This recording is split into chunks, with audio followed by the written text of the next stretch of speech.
Chapter की शुरुआत होती है जब फेरडा को बताया जाता है कि उसकी सगाई ग्रैंड डचेस वल्द्रोवा के साथ तय कर दी गई है। भाई, यह सुनते ही फेरडा समझ जाता है कि यह कोई आम सगाई नहीं है।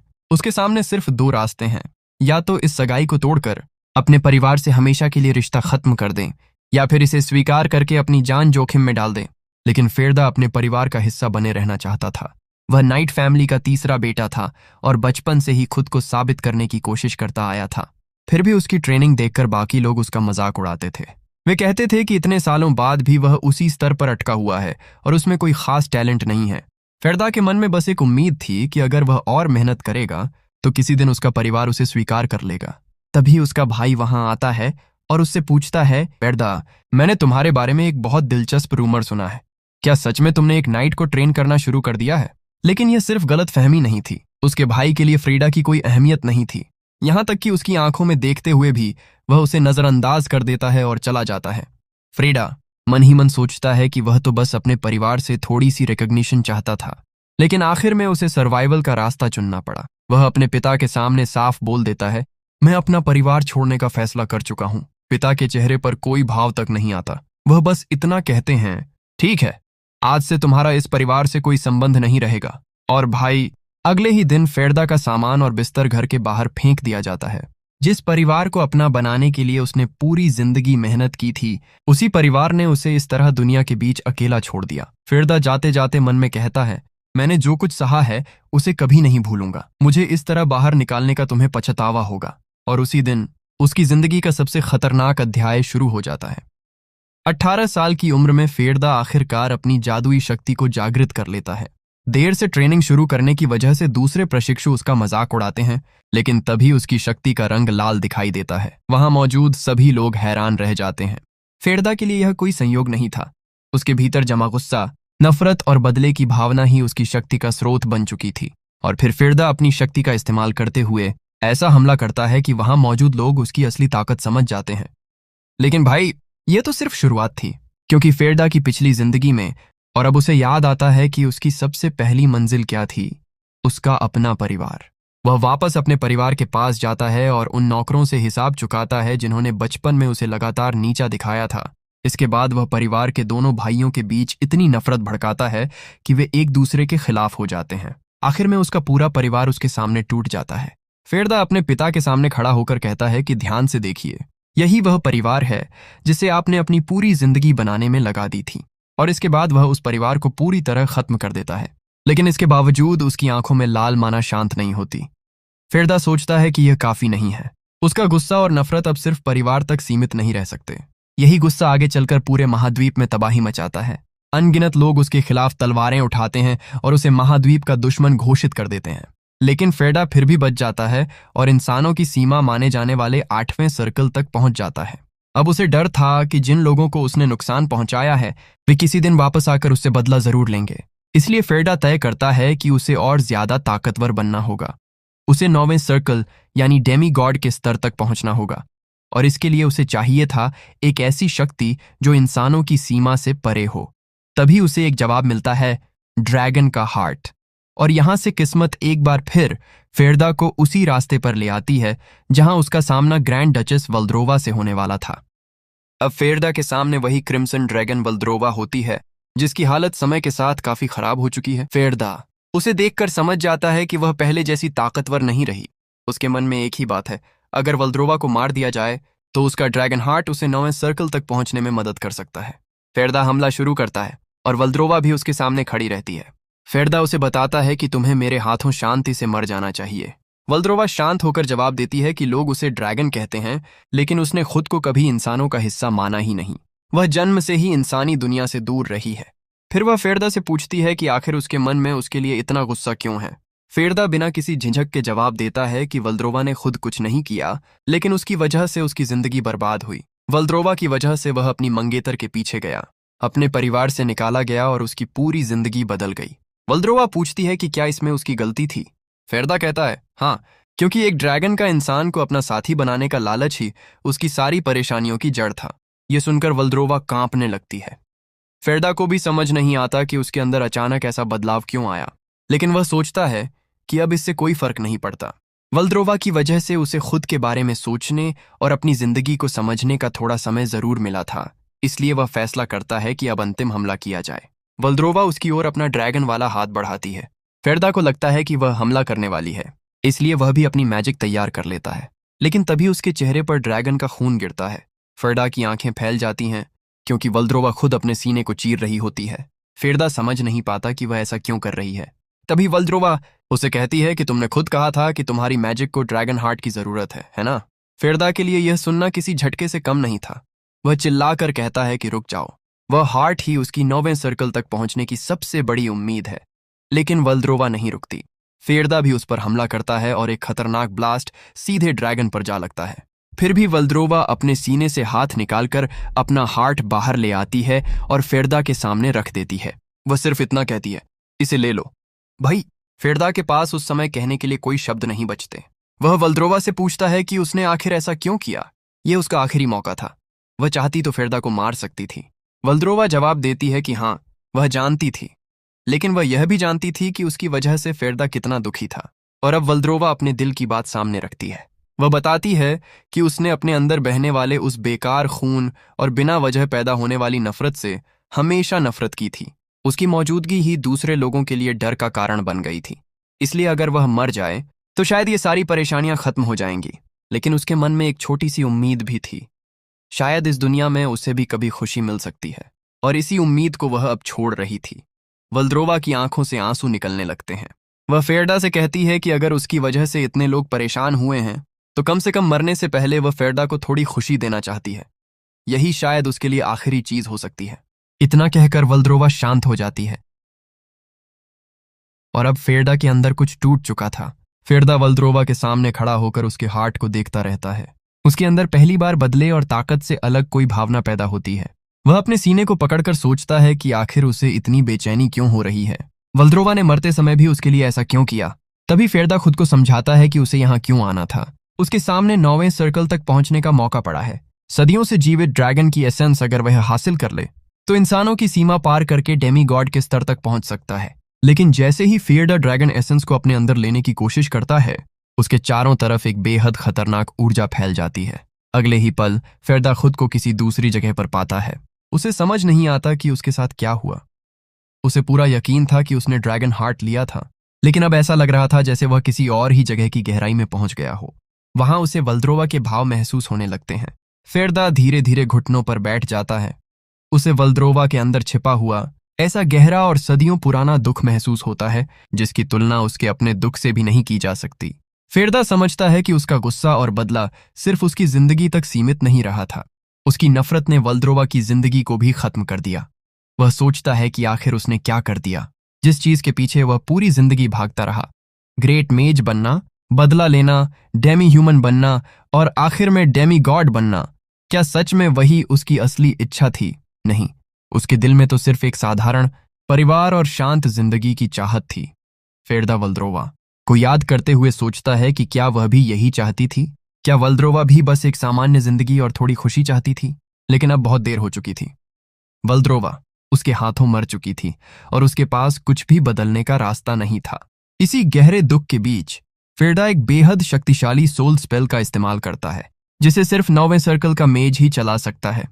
स्पेल सक्रिय होते ही कुछ समय बाद उसे किसी की आवाज सुनाई देती है, फेरदा, फेरदा। अचानक उसकी आंखें खुल जाती हैं।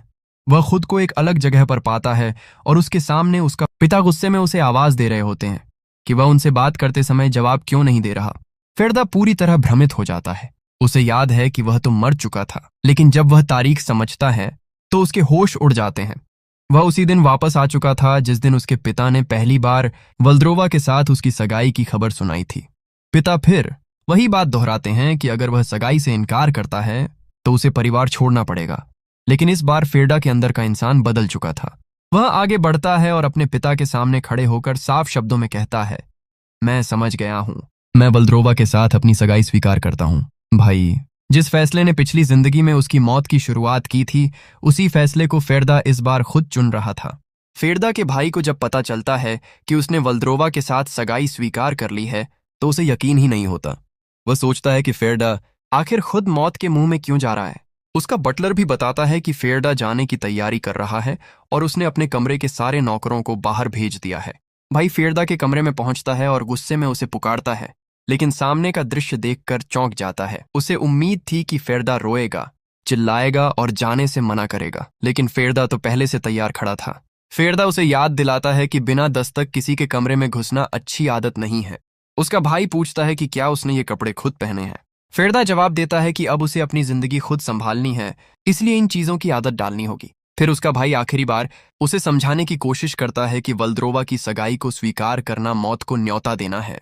वह बताता है कि पहले भी एक बेहद प्रतिभाशाली थर्ड प्रिंस ने वल्द्रोवा से सगाई करने की कोशिश की थी, लेकिन वह भी इस रिश्ते को निभा नहीं पाया। इसके बावजूद फेरडा बिल्कुल शांत रहता है। उसका भाई उसे परिवार छोड़ने या आदेश की अवहेलना करने से रोकता है और धमकी देता है कि अगर उसने ऐसा किया तो वह खुद उसे खत्म कर देगा। फेरडा उल्टा उसके व्यवहार पर तंज कस देता है और अपने भाई को शांत रहने के लिए कहता है। वह जानता है कि पिछली जिंदगी में वह इन लोगों से अपना बदला ले चुका है, इसलिए इस बार उसके अंदर पहले जैसी नफरत नहीं है। फेरडा उसकी टांग खींचते हुए कहता है, ब्रदर, जरा अपने सामान पर लगाम दो। थरक के बादशाह, सबको पता है तेरी वो हवस वाली नजर। उसी हवस भरी नजर से तू बिग ब्रदर की पत्नी को अपनी आंखों से जो ताकता है। ये सुनते ही उसके भाई का घी वहीं खत्म हो जाता है। अगले ही पल उसका भाई गुस्से से कहता है, अबे कुत्ते रुक वहीं, आज तेरी अर्थी उठेगी। लेकिन फेरडा उसे इग्नोर करते हुए कहता है, अगर तुमने मुझे टच भी किया तो मेरा चेहरा खराब हो जाएगा, फिर मेरी एंगेजमेंट में रुकावट आ जाएगी और फिर बड़ी मुसीबत खड़ी हो जाएगी। जब हम बच्चे थे तब बात अलग थी, लेकिन बचपन के मुकाबले अब सिचुएशन अलग है। थरक के बादशाह, और ड्रैगन जॉज टेरिटरी तक का रास्ता बहुत लंबा है, इसलिए मैं अब चलता हूं। इसके बाद हम देखते हैं कि फेरडा हाउस होल्ड के बाहर बगी की तरफ जाने लगता है, जहां बगल में वही नशेड़ी बटलर भी खड़ा होता है। बटलर अपनी मगरमच्छ के आंसू बहाने लगता है और जोर जोर से कहता है, यंग मास्टर, ओ यंग मास्टर, ये मेरे लिए गर्व की बात है। मैंने आपको इतने सालों तक सर्व किया और अब आप मुझे छोड़कर जा रहे हैं। यह सुनकर फेरडा थोड़ा चौंक जाता है। वो सोचता है, हाँ, ये नशेड़ी बूढ़ा सठिया गया है क्या? ऐसी बातें कहना जिनका कोई मतलब ही ना हो। फिर फेरडा मन ही मन सोचता है, अगर तुझे सच में ऐसा महसूस होता तो तू मेरे खाने के साथ छेड़छाड़ ही नहीं करता। बचपन से मुझे लगता था कि मैं हमेशा बीमार सिर्फ इसलिए रहता हूं क्योंकि मैं कमजोर था, लेकिन बाद में मुझे एहसास हुआ कि घर के नौकर तक कभी मेरे साइड में नहीं थे। उन दिनों को पीछे मुड़कर देखता हूं तो ये आदमी मुझे इतना घटिया लगता है कि मेरा मन करता है इसे खत्म कर दूं। लेकिन इसके बावजूद फेरडा अपने चेहरे पर कोई गुस्सा नहीं आने देता। वह कामली बटलर के कंधे पर हाथ रखता है और कहता है, तुमने इतने समय तक काफी मेहनत की है। मेरे जैसे इंसान का इतने लंबे समय तक ख्याल रखना आसान नहीं था। फेरडा की ये बात सुनकर बटलर भी एक पल के लिए हैरान रह जाता है। उसे शायद उम्मीद ही नहीं थी कि फेरडा उससे इतनी शांति से बात करेगा। इसके बाद फेरडा बगी में बैठकर वहां से जाने लगता है। जाते जाते वह पीछे मुड़कर कहता है, अलविदा, मेरे जाने के बाद रोसनोवा परिवार का अच्छे से ख्याल रखना। इसके बाद बगी आगे बढ़ने लगती है और फेरडा उसमें बैठे बैठे चुपचाप सोचता रहता है। रास्ते में वह सोचता है कि बदला लेने की इच्छा अब उसके अंदर पहले जैसी नहीं रही। पिछली जिंदगी में वह अपनी नफरत को लगातार बढ़ाता गया था और वह शक्ति उसके लिए किसी नशे जैसी बन गई थी। जितना ज्यादा वह उस पागलपन में डूबता गया, उतना ही ज्यादा उसे सब कुछ रोमांचक लगता था। लेकिन अब वह उस रास्ते पर दोबारा नहीं जाना चाहता। शायद शांत जिंदगी की उसकी इच्छा ही असल में सबसे बड़ी चीज थी, जिसे वह इतने सालों से समझ नहीं पाया था। तभी कोचमैन उसे बताता है कि वे ग्रैंड डचेस के इलाके की सीमा पर पहुंच चुके हैं।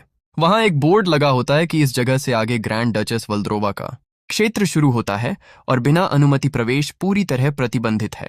कोचमैन फेरडा को वहीं छोड़कर वापस चला जाता है। फेरडा सोचता है कि शायद कोचमैन वल्द्रोवा से इतना डर गया कि उसे यहां छोड़कर भाग गया। लेकिन तभी उसे चिंता होती है कि अगर कोई मॉन्स्टर सामने आ गया तो वह अपनी रक्षा कैसे करेगा। तभी झाड़ियों के पीछे से एक लड़की निकलती है और अपना परिचय देती है, मैं लूरी हूं, लेडी वल्द्रोवा की अटेंडेंट। क्या आप फेरडा हैं?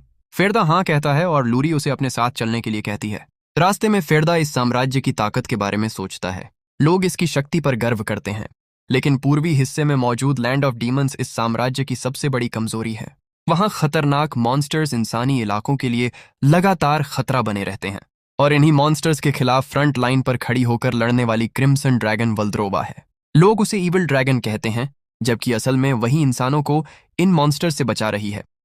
तभी कुछ मॉन्स्टर्स फेरडा पर हमला कर देते हैं, लेकिन लूरी तुरंत उन्हें भगा देती है। फिर वह फेरडा से कहती है, अब चिंता की कोई जरूरत नहीं है, जब तक मैं आपके साथ हूं ये छोटे मोटे मॉन्स्टर्स आपको छू भी नहीं सकते। फेरडा उसका धन्यवाद करता है और पूछता है, आखिर हमें और कितनी दूर चलना होगा? लूरी बताती है, अभी लगभग 2 घंटे और चलना पड़ेगा। फेरडा यह सुनकर हैरान होता है और पूछता है, तुम यहाँ कब पहुंची थी?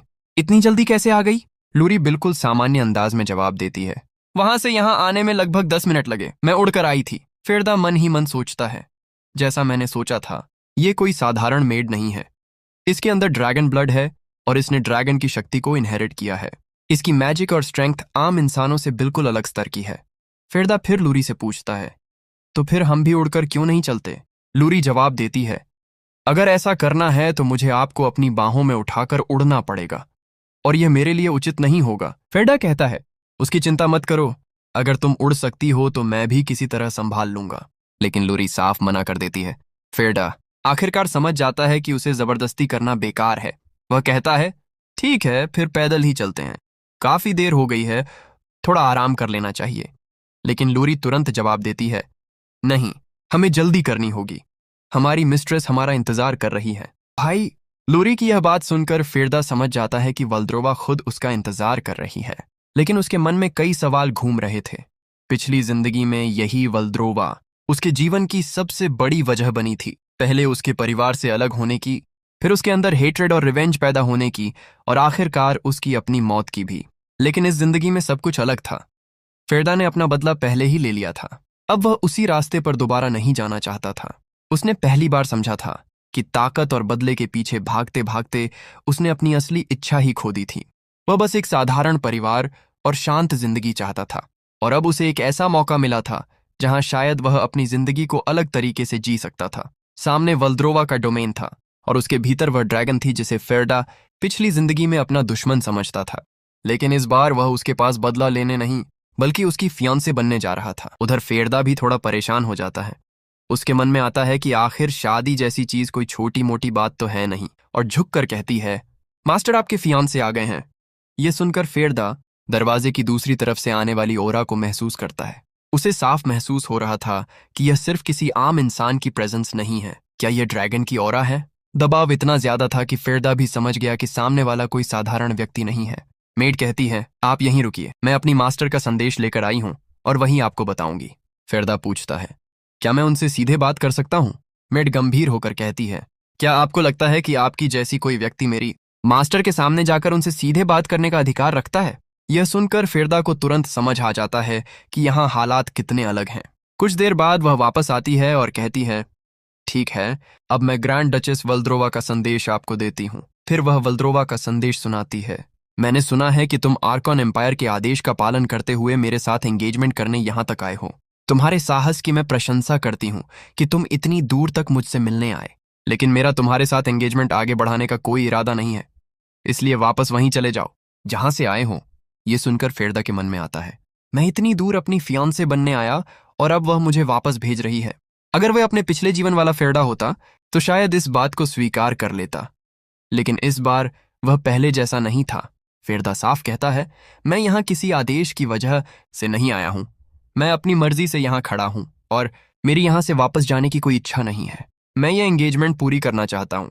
फेरडा की बात सुनकर मेड भी कुछ पल के लिए हैरान रह जाती है। फिर वह बिल्कुल शांत होकर कहती है, समझ गई। अगले ही पल वह फेरडा के सामने रुपयों से भरा एक बड़ा बैग रख देती है और कहती है, लेडी वल्द्रोवा ने कहा है कि अगर तुम अभी वापस चले जाओगे तो तुम्हारे लिए जिंदगी जीना आसान हो जाएगा। वह तुम्हें काफी धन देने को तैयार है। इन पैसों को लेकर कहीं और अपना नया घर बसा लो। फेरडा बिना किसी झिझक के जवाब देता है, मुझे तुम्हारे धन या किसी संपत्ति में कोई दिलचस्पी नहीं है। मेरी दिलचस्पी सिर्फ ग्रैंड डचेस वल्द्रोवा से एंगेजमेंट करने में है। यह पूरा दृश्य देखने के बाद मेड कुछ देर तक चुप रहती है। फिर अचानक वह दरवाजा बंद करके गुस्से में चिल्लाती है, अपना समय बर्बाद करना बंद करो और यहां से निकल जाओ। फेरडा उसकी बात सुनकर पूछता है, क्या यह भी डचेस का संदेश है? मेड जवाब देती है, नहीं, मैं अपनी मास्टर की अटेंडेंट होने के नाते अपनी तरफ से कह रही हूं। अगर तुम यहां से नहीं गए तो खुद तुम्हारे रिश्तेदारों को बुलाकर तुम्हें ये चीजें देकर वापस भेजना पड़ेगा। इतना कहकर मेड फिर ड्रैगन की ओर चली जाती है। फेरडा उसे जाते हुए देखता है और मन ही मन सोचता है, ड्रैगन का डर। तभी मेड वापस उसकी ओर बढ़ती है और कहती है, मैं तुम्हारे जैसे लोगों को तुमसे ज्यादा जानती हूँ। मेरी लेडी के सामने खड़े होकर तुम्हारे अंदर कोई भावना नहीं दिखती, तुम सिर्फ पावर और एम्बिशन से भरे हुए हो। फेरडा जवाब देता है, तो क्या इसी वजह से थर्ड प्रिंस मारा गया था? मेड कहती है, हाँ, उसके मन में भी यही विचार थे। वह मैरिज पैक्ट बनाकर लेडी वल्द्रोवा का अपने फायदे के लिए इस्तेमाल करना चाहता था। उसे लगता था कि उसकी योजना किसी को पता नहीं चलेगी, लेकिन मेरी मास्टर से कुछ भी छिपाया नहीं जा सकता।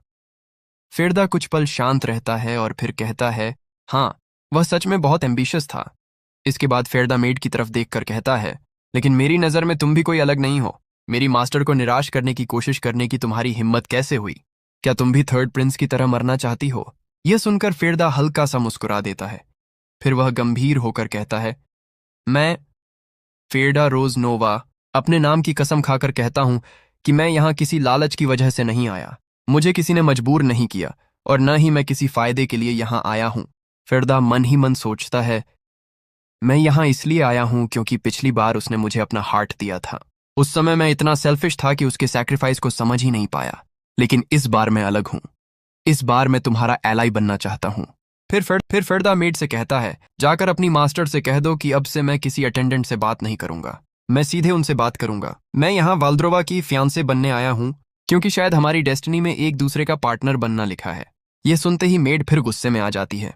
तुम बेकार की बातें करने की हिम्मत कैसे करते हो? लेकिन कुछ पल बाद वह खुद को शांत करती है और कहती है, थोड़ा इंतजार करो। फेरदा आराम से कहता है, ठीक है। मेड तुरंत ड्रैगन के पास जाती है और उसे बताती है, लेडी, वह व्यक्ति खुद को आपका फ्यूचर फियांसे बनाना चाहता है। यही उसका जवाब है। यह सुनकर वल्द्रोवा भी गंभीर हो जाती है। मेड आगे बताती है कि फेरदा ने उसके सामने खड़े होकर उसकी ऑरा से बिल्कुल डर नहीं दिखाया। वल्द्रोवा पूछती है, क्या यह सच है? वह मेरे सामने खड़े होकर मेरी आंखों में देख रहा था? मेड जवाब देती है, हाँ, जब मैंने उसे पहली बार देखा था तो मुझे लगा था कि वह बहुत कमजोर इंसान है। मुझे लगा था कि कासल तक पहुंचते पहुंचते ही मारा जाएगा। लेकिन उसकी आंखों में कुछ ऐसा था जिससे लगा कि वह बिल्कुल साधारण नहीं है। आपकी ऑरा तक उसे डरा नहीं सकी। वल्द्रोवा यह सुनकर कुछ देर सोचती है। मेड भी कहती है कि वह व्यक्ति उसकी आंखों में देखकर बात कर रहा था। वल्द्रोवा आखिरकार हल्का सा हंसती है और कहती है, सच में कितना भाग्यशाली है वह, एक इंसान जो मेरे साथ आई कांटेक्ट कर सकता है। शायद इसी वजह से मैं भी उसके सामने सामान्य तरीके से बात कर सकती हूँ। फिर वल्द्रोवा फैसला करती है कि फेरदा के साथ एंगेजमेंट आगे बढ़ाई जाए। मेड बाहर आती है और फेरदा से कहती है, मेरी मास्टर ने तुम्हारी एंगेजमेंट आगे बढ़ाने की अनुमति दे दी है। फिलहाल मैं तुम्हें तुम्हारा गेस्ट रूम दिखाती हूँ, मेरे साथ आओ। इसके बाद वह फेरदा को एक बेहद खूबसूरत गेस्ट रूम में लेकर जाती है। फेरदा कमरे को देखकर सोचता है कि उसने इतनी अच्छी जगह की उम्मीद नहीं की थी। कमरा उसकी उम्मीद से भी ज्यादा साफ सुथरा और व्यवस्थित था। वह मेड से पूछता है, इस जगह की इतनी अच्छी देखभाल कौन करता है? मेड कहती है, मैं ही करती हूँ। और कौन करेगा? फेरदा हैरानी से पूछता है, क्या यहाँ तुम्हारे अलावा कोई और नहीं है? मेड जवाब देती है, नहीं, मैं अपनी मिस्ट्रेस की अकेली अटेंडेंट हूँ। फेरदा तुरंत कहता है, अकेली अटेंडेंट? तो फिर तुम मुझे गेस्ट क्यों कह रही हो? मैं तुम्हारी मिस्ट्रेस का फियांसे हूँ। मेड ठंडे अंदाज में जवाब देती है, अभी मैरिज सेरेमोनी पूरी नहीं हुई है, इसलिए मेरे लिए तुम सिर्फ एक गेस्ट हो। यह सुनकर फेरदा थोड़ा चौंक जाता है। मन ही मन वह सोचता है कि यह लड़की अपनी मास्टर की इतनी रक्षा कर रही है जैसे किसी कुत्ते की तरह गार्ड कर रही हो।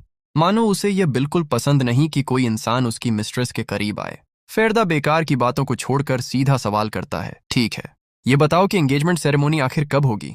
मेड जवाब देती है, 1 महीने के अंदर। वह आगे बताती है, तब तक तुम्हें ड्रैगन लेयर के अंदर ही रखा जाएगा।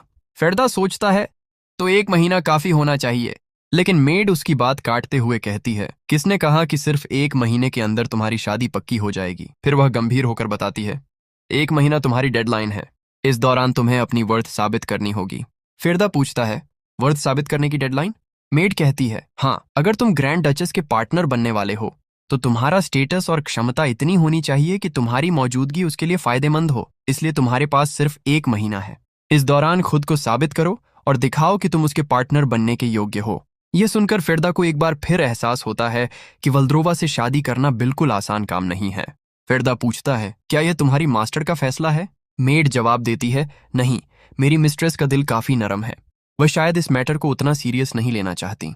अगर बात सिर्फ उन पर छोड़ दी जाए तो शायद वह तुम्हें ऐसे ही वापस जाने दें, लेकिन मैं ऐसा नहीं होने दूंगी। वह आगे कहती है, अगर तुम अपनी वर्थ साबित नहीं कर सकते तो फिर तुम उनकी फियांसे बनने के लायक नहीं हो। तुम चाहे खुद को कितना भी बड़ा समझो, ग्रैंड डचेस के लाइफ पार्टनर के रूप में तुम्हें कोई रिकॉग्नाइज नहीं करेगा। फेरदा उसकी सारी बातें ध्यान से सुनता है और मन ही मन सोचता है, मेरी फियांसे ने अपने साथ एक अच्छा इंसान रखा है।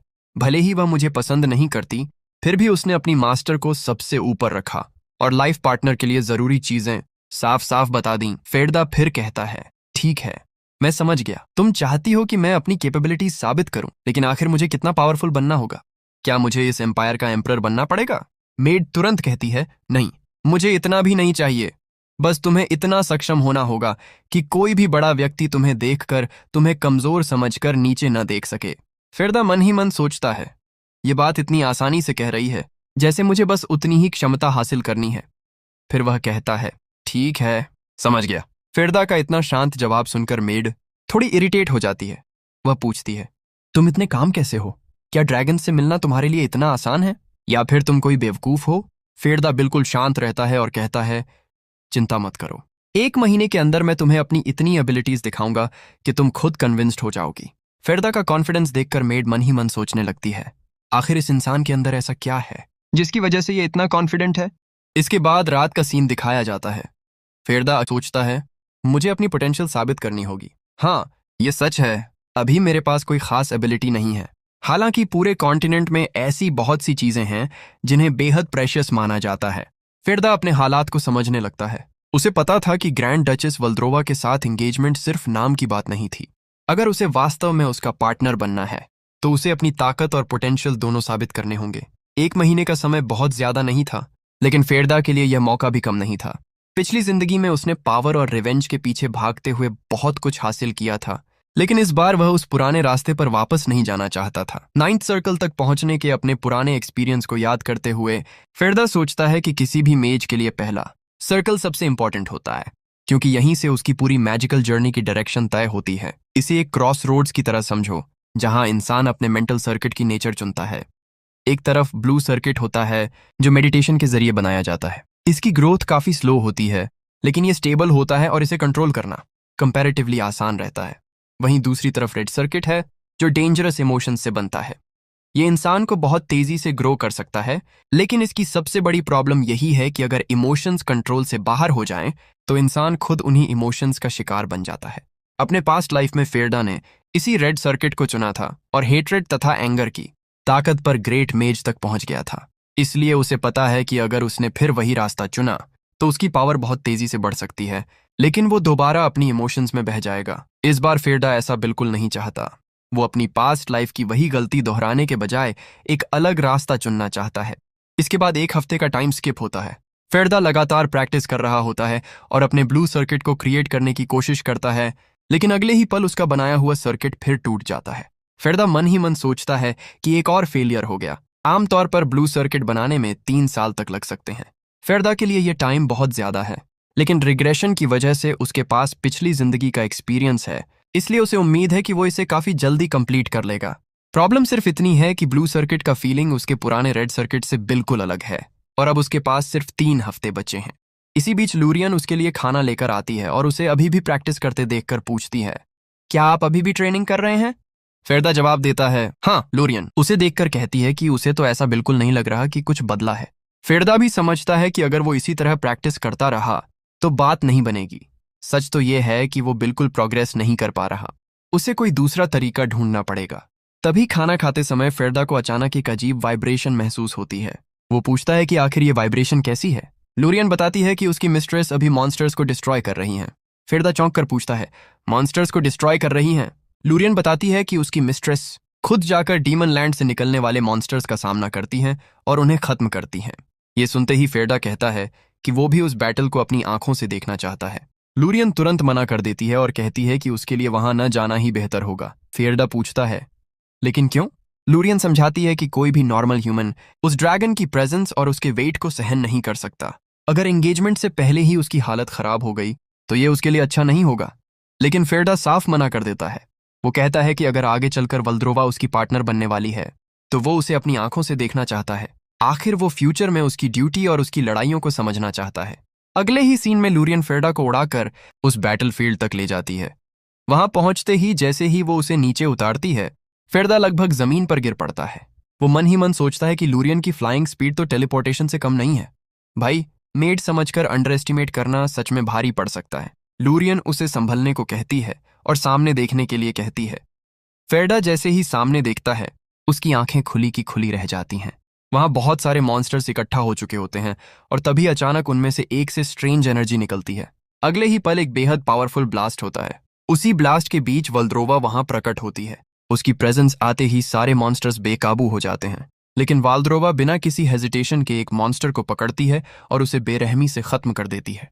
फिर वो एक एक करके बाकी मॉन्स्टर्स को भी एलिमिनेट करने लगती है। इसके बाद वल्द्रोवा अपना फायर ब्रेथ इस्तेमाल करती है। एक बेहद डेंजरस अटैक बैटलफील्ड को हिला देता है। लूरियन और फेरदा दूर खड़े होकर ये पूरा सीन देखते रहते हैं। तभी वल्द्रोवा एक भयानक रोर करती है। उसकी ड्रैगन रोर की आवाज इतनी पावरफुल होती है कि फेरदा के शरीर में अचानक दर्द फैल जाता है और वो वहीं जमीन पर बैठ जाता है। फेरदा मन ही मन सोचता है कि ये कैसी खतरनाक पावर है कि सिर्फ एक ड्रैगन रोर ने उसकी हालत खराब कर दी। लूरियन उसे देखकर कहती है, अब समझ आया, इसी वजह से मैंने तुम्हें यहां आने से मना किया था। इंसान का ड्रैगन के साथ जुड़ना कितना मुश्किल है, अब तुम्हें खुद समझ आ जाना चाहिए। वल्द्रोवा के ब्लड में जिस पावर को ह्यूमंस विकेड ड्रैगन एसेंस कहते हैं वो मौजूद है। उसका मूल स्वभाव डिस्ट्रक्शन, मर्डरस एंगर और सैवेज इंस्टिंक्ट से जुड़ा हुआ है। लूरियन आगे कहती है कि अगर फेरदा इसी तरह वल्द्रोवा के करीब रहने की कोशिश करता रहा तो उसकी ये कमजोर बॉडी रोज टूटती रहेगी। अब उसे समझ जाना चाहिए कि इंसान और ड्रैगन का एक होना आखिर कितना मुश्किल है। फेरदा कुछ देर तक चुपचाप वल्द्रोवा को देखता रहता है। लूरियन को लगता है कि अब शायद उसे समझ आ गया होगा कि वल्द्रोवा के साथ रहना कितना मुश्किल है, लेकिन फेरदा के चेहरे पर डर के बजाय एक अलग ही एक्सप्रेशन होता है। वो मन ही मन सोचता है कि वल्द्रोवा सच में कितनी मैग्निफिसेंट है। लूरियन उसकी तरफ देखती है और उसे मुस्कुराता हुआ देखकर खुद हैरान रह जाती है। वो सोचती है, ये मुस्कुरा क्यों रहा है इतनी डेंजरस चीज देखने के बाद भी। लूरियन के हिसाब से तो ऐसा इंसान शायद कोई क्रेजी मैसोकिस्ट ही हो सकता है जिसे चोट खाने में भी मजा आता हो, लेकिन फेरडा के लिए बात कुछ और है। वो वल्द्रोवा को सिर्फ एक टेरिफाइंग ड्रैगन के रूप में नहीं देख रहा था। उसने पहली बार उसकी असली नेचर को अपनी आंखों के सामने देखा था। वल्द्रोवा अपनी पावर का इस्तेमाल किसी बेवजह की डिस्ट्रक्शन के लिए नहीं कर रही थी। वो मॉन्स्टर्स को रोक रही थी, लोगों की रक्षा कर रही थी और अपने टेरिटरी को बचा रही थी। इसके बाद सीन ड्रैगन पैलेस में शिफ्ट होता है। फेरदा अपने कमरे में बिस्तर पर पड़ा होता है। उसकी पूरी बॉडी लगभग नम हो चुकी होती है। वो मन ही मन सोचता है कि किसी तरह उसने खुद को संभाल तो लिया, लेकिन उसकी हालत अभी भी काफी खराब है। ड्रैगन फियर को सहने के बाद उसने सीधे ड्रैगन रोर भी झेला था। उसकी हालत इतनी खराब थी कि अगर लूरियन उसे उठाकर वापस कमरे तक न लाती तो शायद वो खुद चल भी नहीं पाता। फेरदा को सबसे ज्यादा हैरानी इस बात की होती है कि उसका कॉन्शियसनेस इतनी जल्दी वापस कैसे आ गया। फिर वो सोचता है कि उसका ब्लू सर्किट अभी भी उससे बहुत दूर है और ऊपर से आज का पूरा दिन भी इसी तरह निकल गया। लेकिन उसके दिमाग में एक ही सवाल घूम रहा था, आखिर वो उस बैटल को देखने क्यों गया था।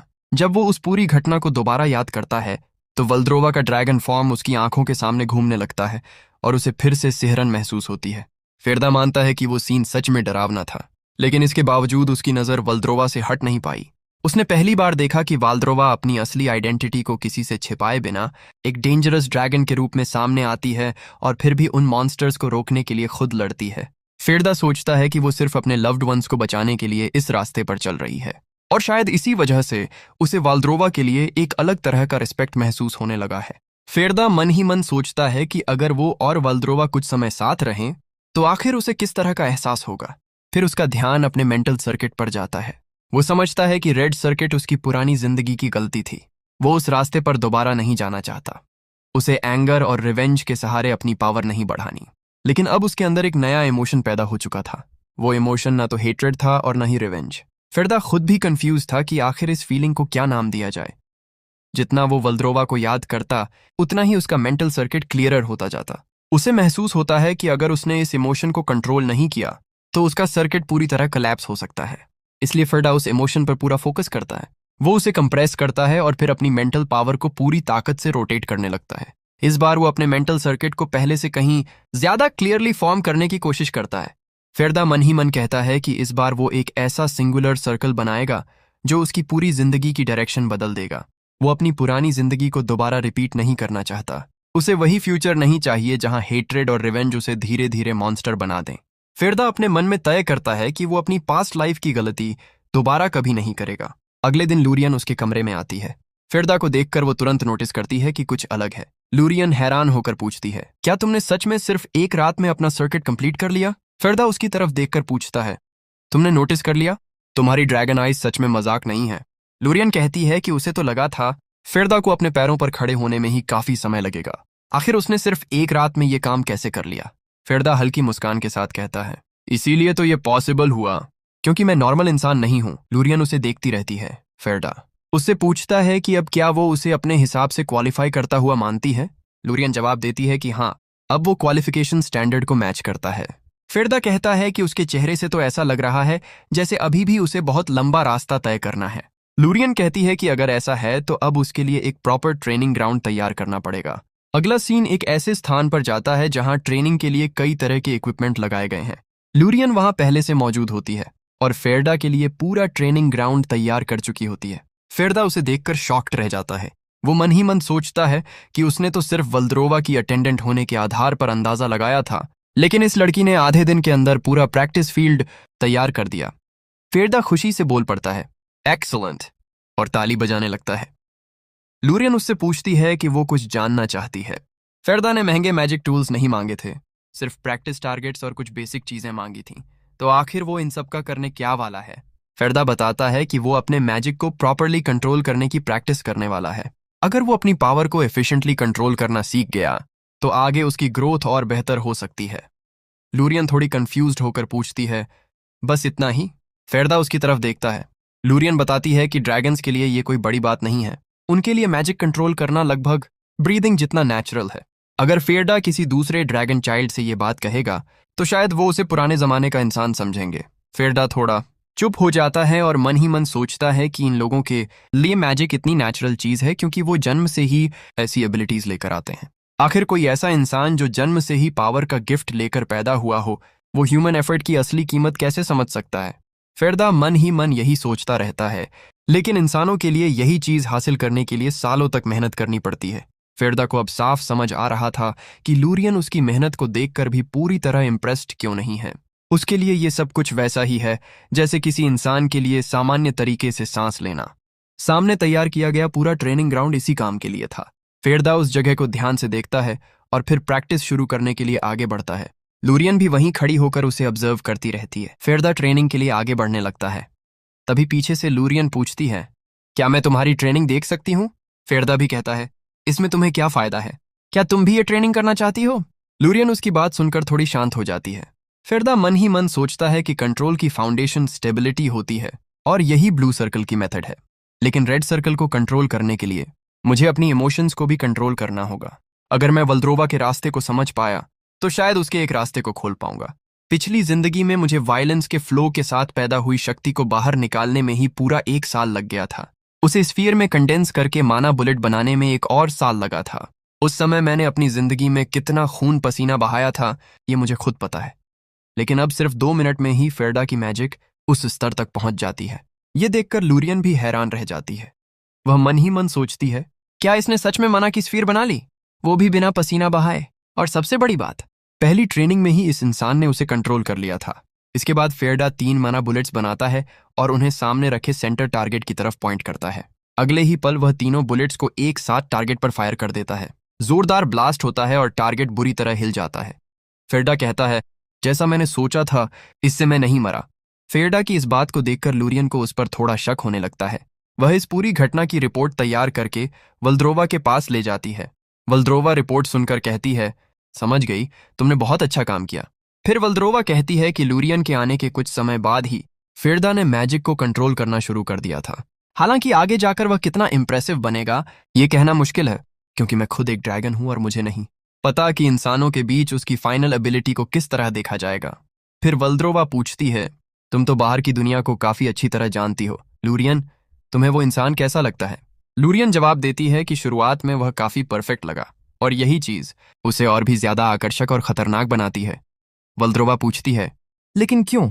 लूरियन कहती है, क्योंकि यहां ऐसा कोई इंसान नहीं है जो बिना किसी गलती के उस लेवल तक पहुंच सके।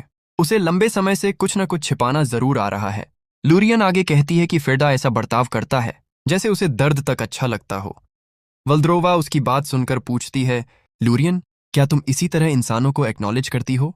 लूरियन जवाब देती है, हाँ, और जितना ज्यादा मैं उसके बारे में जानती हूं उतना ही। वल्द्रोवा उसकी बात सुनकर कहती है, तुम मुझे बता रही हो कि वो भी मेरी तरह ही अमेजिंग है? लूरियन थोड़ी झिझक के साथ जवाब देती है, हाँ, मुझे ये मानना पसंद नहीं है, लेकिन हाँ। वल्द्रोवा कहती है, अरे चिंता मत करो, कोई समस्या नहीं है। उसने कहा था कि वह हमारे पास सच्ची नीयत से आया है, इसीलिए मैं भी उस पर विश्वास करना चाहती हूँ। लूरियन भी ये सुनकर सोचती है कि उसकी मिस्ट्रेस को पहले भी बहुत से लोगों ने चोट पहुंचाई है, इसीलिए जब उसने आखिरकार दोबारा किसी के लिए अपना दिल खोला है तो लूरियन को यह सुनिश्चित करना होगा कि इस बार सब कुछ गलत ना हो। तभी उसके दिमाग में एक विचार आता है और वह कहती है, माय लेडी, अब हमारे पास एक मौका है, क्यों ना आप वह चीज उसे देने के बारे में सोचें। वेल्द्रोवा पूछती है, क्या तुम उसी चीज की बात कर रही हो? इसके बाद अगले ही सीन में वेल्द्रोवा के अधीन आने वाले इलाके के सभी लॉर्ड्स एक जगह इकट्ठा दिखाई देते हैं। वे आपस में कहते हैं, आखिर ग्रैंड डचेस ने हम सब लॉर्ड्स को क्यों बुलाया है? दूसरा लॉर्ड कहता है, शायद उन मॉन्स्टर्स के हमले के बाद हमें किसी जरूरी बात पर चर्चा करनी है, लेकिन अब हमें किससे मिलना होगा? तभी दूसरा व्यक्ति बताता है, क्या तुम्हें उस फियोंसे के बारे में नहीं पता जो हाल ही में ग्रैंड डचेस के साथ एंगेजमेंट करने आया है? यह सुनकर वह हैरान होकर कहता है, क्या अब कोई और मूर्ख ग्रैंड डचेस से शादी करने आ गया?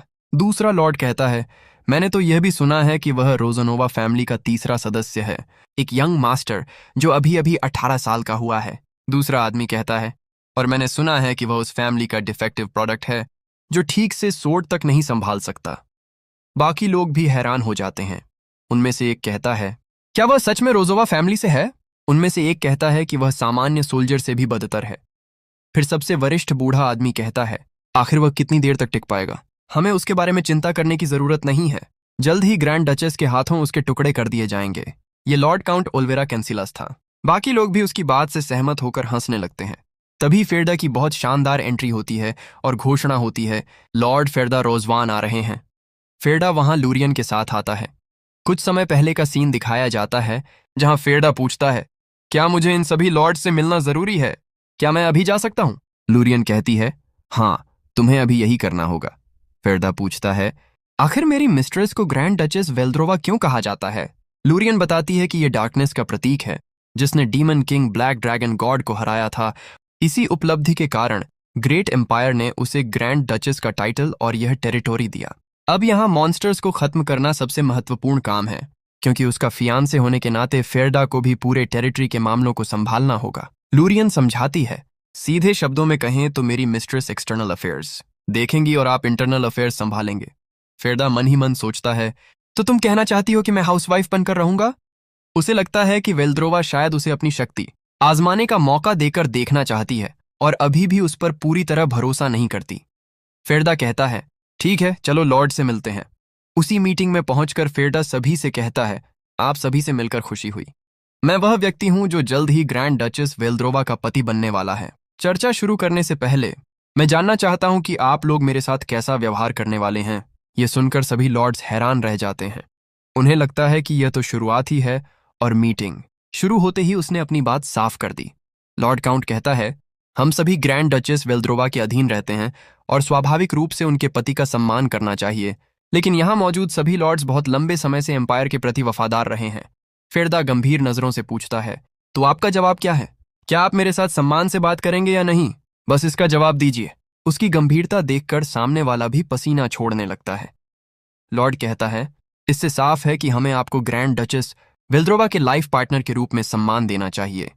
फेरडा कहता है, ठीक है, आपका जवाब कुछ हद तक संतोषजनक है। जैसा कि आप देख सकते हैं, मेरे उसके लाइफ पार्टनर बनने से ज्यादा कुछ नहीं बदलेगा। आप सभी अपने टेरिटोरीज को पहले की तरह संभालते रहिए, चाहे तो उनका फायदा उठाइए या उनका शोषण कीजिए। ये सुनते ही एक लॉर्ड गुस्से में कहता है, क्या कहा तुमने? क्या हम उन लोगों का खून चूसते हैं? फेरडा मन ही मन सोचता है, ओह, शायद मैं थोड़ा ज्यादा बोल गया। वह कहता है, अरे गुस्सा मत होइए, बस मेरी जुबान फिसल गई। लेकिन वह लॉर्ड भी पीछे हटने वाला नहीं था। वह कहता है, अब मुझे समझ आया कि तुम्हारे फैमिली ने तुम्हें अपने ही घर से क्यों निकाल दिया। सोर्ड हाउस से निकाला गया वह आदमी जो पता नहीं कहां जाकर फर्स्ट सर्कल मेज बना, सिर्फ इसलिए सम्मान पा रहा है क्योंकि वह ग्रैंड डचेस का फियांसे है। फेरडा जवाब देता है, फोर्थ सर्कल मेज होना, यह तो बस एवरेज है। यह सुनते ही उस लॉर्ड की नसें तन जाती हैं। वह सोचता है कि एम्पायर में कहीं भी फोर्थ सर्कल मेज को सम्मान दिया जाता है, लेकिन यह फर्स्ट सर्कल वाला इंसान उसे एवरेज कह रहा है। वह कहता है, लगता है तुम्हें मैनर्स सिखाने पड़ेंगे। तभी फेरडा कहता है, तो क्यों ना हम ड्यूअल कर लें? यह फर्स्ट सर्कल मेजेस की क्षमता देखने का अच्छा मौका होगा। तुम और मैं एक ड्यूअल कर लेते हैं। इसके बाद सीन ट्रेनिंग ग्राउंड के बाहर पहुंचता है, जहां सभी लोग इस मुकाबले को लेकर बातें कर रहे होते हैं। एक तरफ फर्स्ट सर्कल का मेज और दूसरी तरफ फोर्थ सर्कल का मेज था, इसलिए किसी को भी समझ नहीं आ रहा था कि आखिर कौन जीतेगा। एक आदमी कहता है कि शायद ये उस नए फियांसे को अपनी ताकत दिखाने का अच्छा मौका है, लेकिन उसे जीतना आसान नहीं होगा। लूरियन भी चुपचाप सब कुछ देख रही होती है। थोड़ी देर बाद दोनों अरीना के बीच आमने सामने खड़े हो जाते हैं।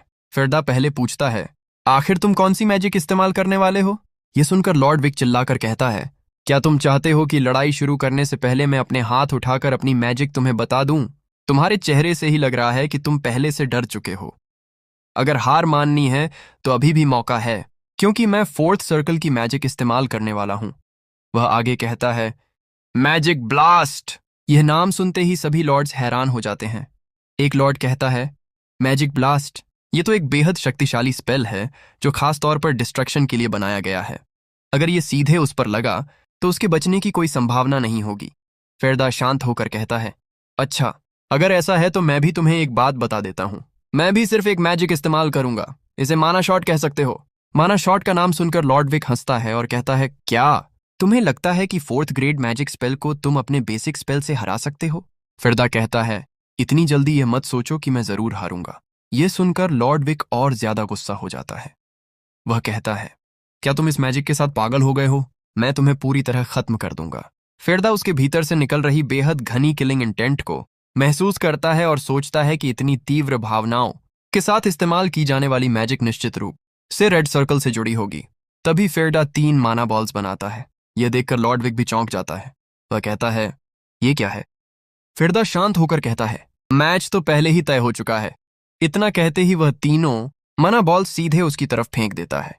लॉर्ड विक तुरंत खुद को बचाने के लिए डिफेंस मैजिक बनाने लगता है, लेकिन अगले ही पल वह हैरान रह जाता है। फेरडा की माना बॉल्स उसे छुए बिना उसके पास से निकल जाती हैं। लॉर्ड विक सोचता है, इसने मुझे निशाना ही नहीं बनाया था।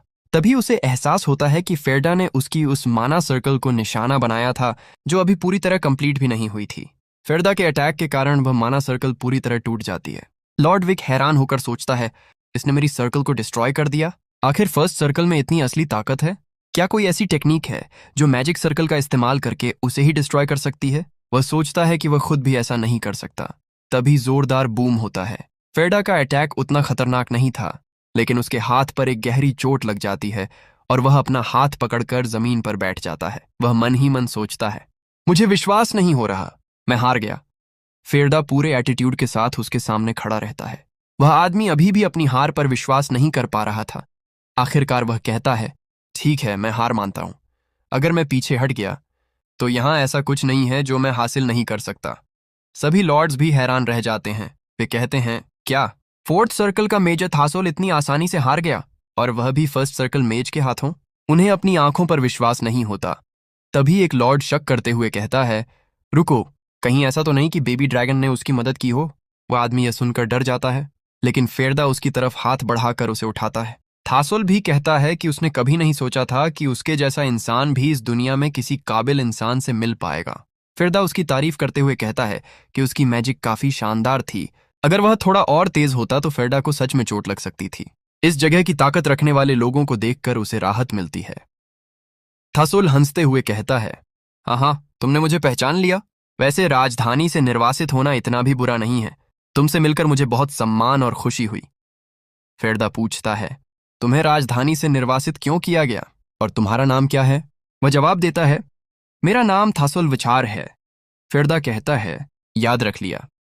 थासोल हैरान होकर पूछता है, तुम मुझे जानते हो? फेरदा कहता है, हाँ, काफी अच्छे से।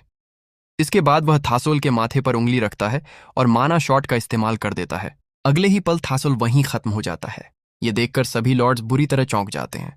फेरदा बिल्कुल शांत खड़ा रहता है और कहता है, इसीलिए मैं तुम्हें जिंदा नहीं रहने दे सकता। अगर मैंने तुम्हें जिंदा छोड़ दिया तो तुम मेरी फियांसे के लिए आगे चलकर किसी न किसी मुसीबत का कारण बनोगे। सभी लॉर्ड्स फेरदा की इस हरकत को देखकर सन्न रह जाते हैं। उन्हें समझ ही नहीं आता कि कोई इंसान किसी लॉर्ड को इतनी आसानी से कैसे मार सकता है। फेरदा सबकी तरफ देखकर कहता है, आखिर तुम सब यहां क्यों खड़े हो?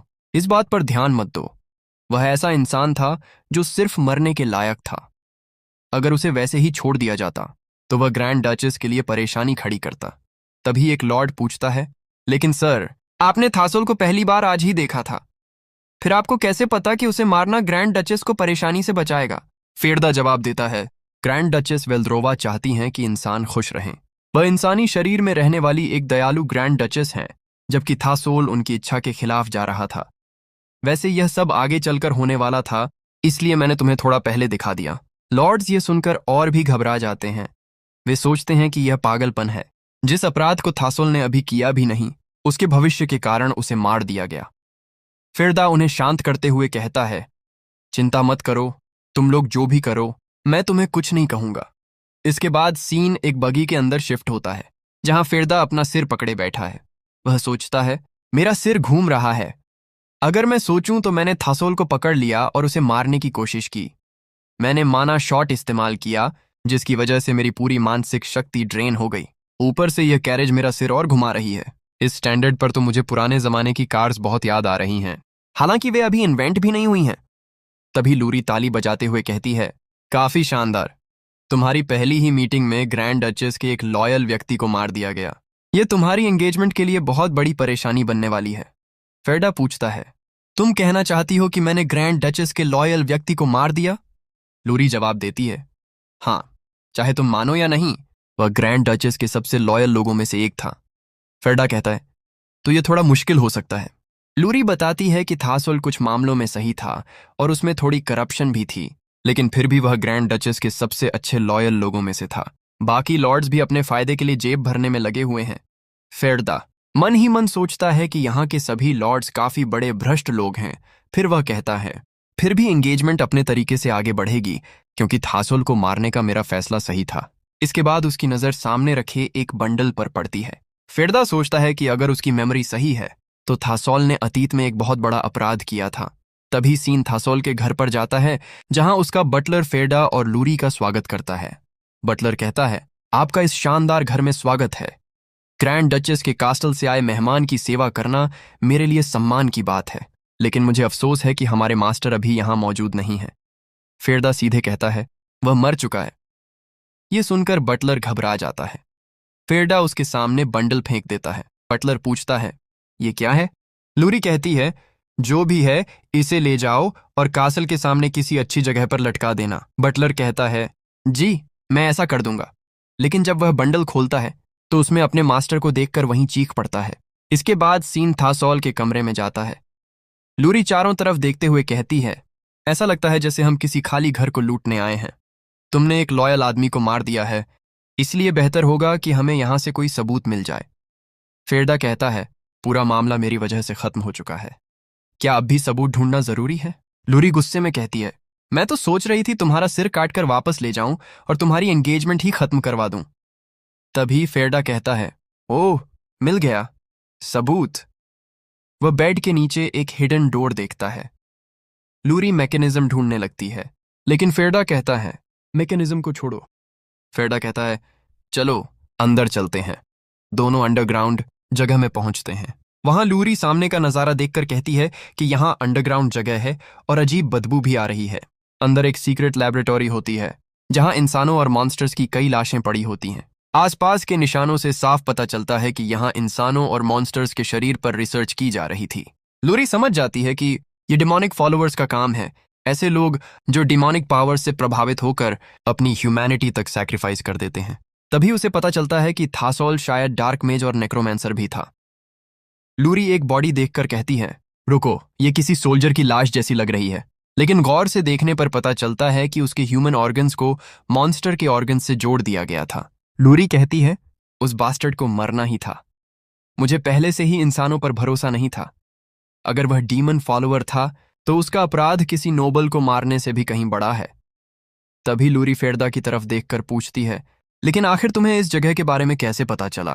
फेरदा पेपर्स हाथ में पकड़े हुए खड़ा रहता है। वह पेपर्स को देखते हुए कहता है, क्या मैं इसे ले सकता हूं? वह डॉक्यूमेंट थासोल की नेमलेस मास्टरपीस इन्फिनिट माना कल्टीवेशन मेथड होती है। फेरडा उसे देखकर अपने पुराने जीवन को याद करता है, जब वह थासोल के पास आया था। थासोल ने बताया था कि मॉन्स्टर्स लगातार इंसानों को परेशान करते हैं, इसलिए लो क्वालिटी ह्यूमंस का इस्तेमाल करके मॉन्स्टर्स को रिप्रोड्यूस कराया जा सकता है और फिर उनसे लगातार प्योर माना एक्सट्रैक्ट किया जा सकता है। इस तरह सच में इन्फिनिट माना का सोर्स बनाया जा सकता था। अगर यह मेथड पूरा हो जाए तो यह मैजिक सर्कल्स की लिमिट्स को भी पार कर सकता था। फेरडा कहता है, तुमने आखिर थासुल इस मेथड का क्या करने वाले थे? उसके पुराने शब्द याद आते हैं। उसने कहा था कि उसके पास उसके द्वारा बनाई गई मॉन्स्टर्स की एक आर्मी है और वह उन सभी लोगों को नष्ट करना चाहता है जिन्होंने उसे ड्रैगन टेरिटरी में डिमोट किया था। वह ग्रेट मेज से भी ऊपर का लेवल हासिल करना चाहता था।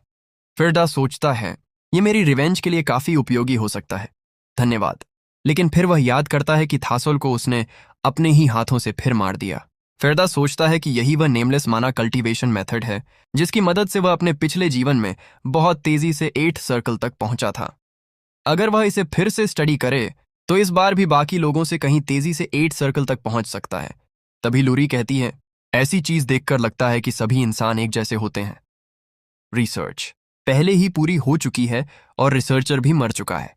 अगर कोई इसे चुरा भी ले तो तुम्हें शायद कभी पता नहीं चलेगा। ये तुम्हारे लिए बहुत बड़ा मौका है, इससे तुम बहुत तेजी से मजबूत हो सकते हो। फेरदा भी मानता है कि वह इसे हासिल करना चाहता है, लेकिन तभी वह उन पेपर्स को वापस कर देता है। लूरी हैरान होकर पूछती है, क्या तुम सीरियस हो? तुम्हारे पास ऐसा नॉलेज है जो इस पूरे मैजिक फील्ड को बदल सकता है और फिर भी तुम इसे देखना तक नहीं चाहते? फेरदा जवाब देता है, हाँ, इन पेपर्स में ऐसी चीजें लिखी हैं जो मैजिक के पूरे फील्ड को बदल सकती हैं, लेकिन आखिर इसका फायदा क्या है? अगर मैं पावरफुल बनने के बाद भी उस पावर से अंधा हो जाऊं और ग्रैंड डचेस को सिर्फ नाराज करूं तो ऐसी शक्ति मेरे किसी काम की नहीं, इसलिए इसे खत्म करना ही बेहतर है। फेरदा लूरी से कहता है, क्या तुम इन सारी चीजों को जला सकती हो? लूरी जवाब देती है, हाँ, मेरे लिए यह मुश्किल नहीं है। फिर वह अपनी आग का इस्तेमाल करके पूरी लेबोरेटरी को जला देती है। फेरदा मन ही मन सोचता है कि हर स्पेल के अंदर उसके कास्टर की इमोशंस और एसेंस मौजूद होती है, और थासुल के अंदर एम्पायर के लिए इतनी नफरत भरी हुई थी कि उसकी मैजिक में भी वही हेट्रेड समाई हुई थी। थासुल की हेट्रेड से भरी हुई डार्क मैजिक वहीं जलकर खत्म हो जाती है। थासुल ने रेड सर्कल का इस्तेमाल किया था और उसके अंदर जितनी नफरत और घृणा थी उतनी ही मजबूत उसकी एंगर भी थी। उसने अपनी सारी एंगर और हेट्रेड इस मैजिक में भर दी थी। फेरदा मन ही मन सोचता है, अगर मैं इस मैजिक को अपने पास रखूंगा तो पिछली बार की तरह मैं भी अपनी इमोशंस पर काबू नहीं रख पाऊंगा, इसलिए मुझे इसे खत्म करना ही होगा। अपने ही पास्ट सेल्फ से लड़ना होगा जो अपनी सर्वाइवल के लिए खुद से ही लड़ता रहा है। मुझे उससे नफरत करनी होगी। आखिरकार ये सच में एक अच्छा तरीका था क्योंकि पूरी मैजिक झलकर खत्म हो चुकी थी।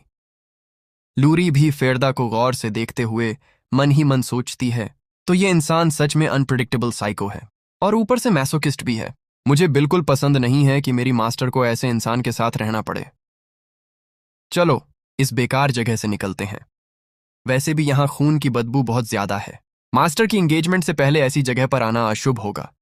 वहीं फेरदा भी मन ही मन सोचता है, तो आखिर एंगेजमेंट सेरेमनी का समय आ ही गया। कोई छोटी मोटी पार्टी नहीं बल्कि जल्लाद फेरदा और ग्रैंड डचेस की एंगेजमेंट सेरेमनी होने वाली है। पूरा महल तैयार खड़ा है, लेकिन माहौल में खुशी से ज्यादा अजीब सी टेंशन तैर रही है। अब हमारा फेरदा आराम से ग्रैंड डचेस की बटलर लूरी के साथ सेरेमनी हॉल की तरफ बढ़ रहा होता है। चलते चलते लूरी अचानक उसकी तरफ देखकर पूछती है, तो बताइए जनाब, जो वचन लिखने थे सब पूरे हो गए या अभी भी आखिरी समय पर दिमाग दौड़ा रहे हो? फेरदा बिना घबराए मुस्कुराकर जवाब देता है, सब तैयार है और मैंने एक चीज खास रखी है। इस बार सिर्फ एक इंसान नहीं, दोनों तरफ के लोग अपनी अपनी शपथ खुद लिखेंगे, तभी तो इस रिश्ते की असली कीमत पता चलेगी। लूरी हल्की सी सांस छोड़ते हुए बोलती है, वाह, इसे रोमांटिक कहना भी शायद बहुत बड़ी तारीफ हो जाएगी। फिर उसके चेहरे की मुस्कान गायब हो जाती है और वह धीमे से कहती है, लेकिन अगर ताकत और रुतबे के हिसाब से देखो तो हमारी ग्रैंड डूचेस की एंगेजमेंट सेरेमनी की हालत ऐसी है कि किसी तबल में करवा देते तो शायद उससे भी बेहतर लगती। ये सुनते ही फेरदा की नज़र सीधे लूरी के चेहरे पर टिक जाती है। उसके चेहरे की थकान साफ बता रही थी कि वह कई दिनों से चैन की नींद तक नहीं सोई। फेरदा मन ही मन सोचता है, लगता है ये सच में बहुत बड़ी मुसीबत झेल रही है। हो सकता है इसे इस एंगेजमेंट से खुद भी खुशी ना हो, लेकिन फिर भी ये पूरी कोशिश कर रही है कि वल्द्रोवा के लोग मुस्कुराते रहें। अफसोस, इतनी जिम्मेदार इंसान को ही सबसे ज्यादा बोझ उठाना पड़ रहा है। तभी लूरी अचानक उसकी तरफ घूर कर बोल पड़ती है, ओए, इतनी देर से घूरे ही जा रहे हो? पता है मैंने ये सेरेमनी आउटफिट कितनी मेहनत से तैयार करवाया है। अगर ऐसे ही देखते रहे तो सारी सिलवटें तुम्हारी नजरों से ही पड़ जाएंगी। और बस फिर क्या था, ताने देने की मशीन पूरी स्पीड पर चालू हो गई। फेरदा अंदर ही अंदर हंसते हुए सोचता है, चलो अच्छा है, कम से कम अपना सारा गुस्सा मुझ पर निकालकर थोड़ी हल्की तो हो रही है। कुछ कदम आगे बढ़ने के बाद फेरदा का चेहरा फिर गंभीर हो जाता है। वह पूछता है, वैसे पिछली बार जब सभी लॉर्ड्स को बुलाया गया था उसके बाद से सब कुछ अजीब तरह से शांत है। ग्रैंड डचेस की टेरिटरी की असली हालत क्या है? क्योंकि जितने लॉर्ड्स मैंने देखे उनमें से आधे तो फ्रंट लाइन पर 5 मिनट भी नहीं टिक पाएंगे। लूरी इस बार बिना हंसे सीधा जवाब देती है, तुमने गलत नहीं देखा। शुरुआत में अथॉरिटी मिलते ही सबने बड़े बड़े काम दिखाए थे, लेकिन अब उन पर नजर रखने वाला कोई नहीं है। इसलिए जनता की सेवा छोड़कर अपनी जेबें भरने में लगे हैं।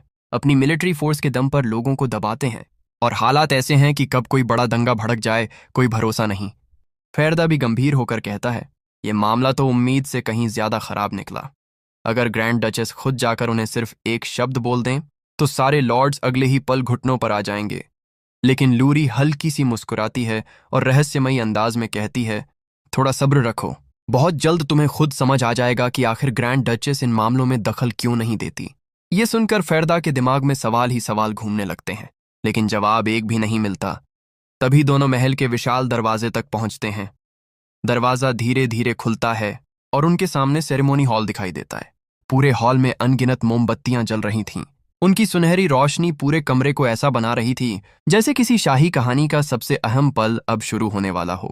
हॉल के बिल्कुल आखिर में एक विशाल दरवाजा खड़ा था और उसके पीछे मौजूद थी ग्रैंड डचेस वल्द्रोवा।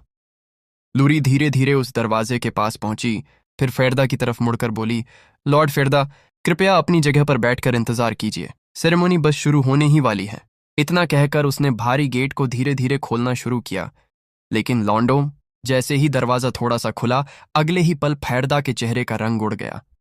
उस दरार से सिर्फ हवा नहीं आ रही थी, ऐसा लग रहा था जैसे कोई अदृश्य पहाड़ उसके पूरे शरीर पर रख दिया गया हो।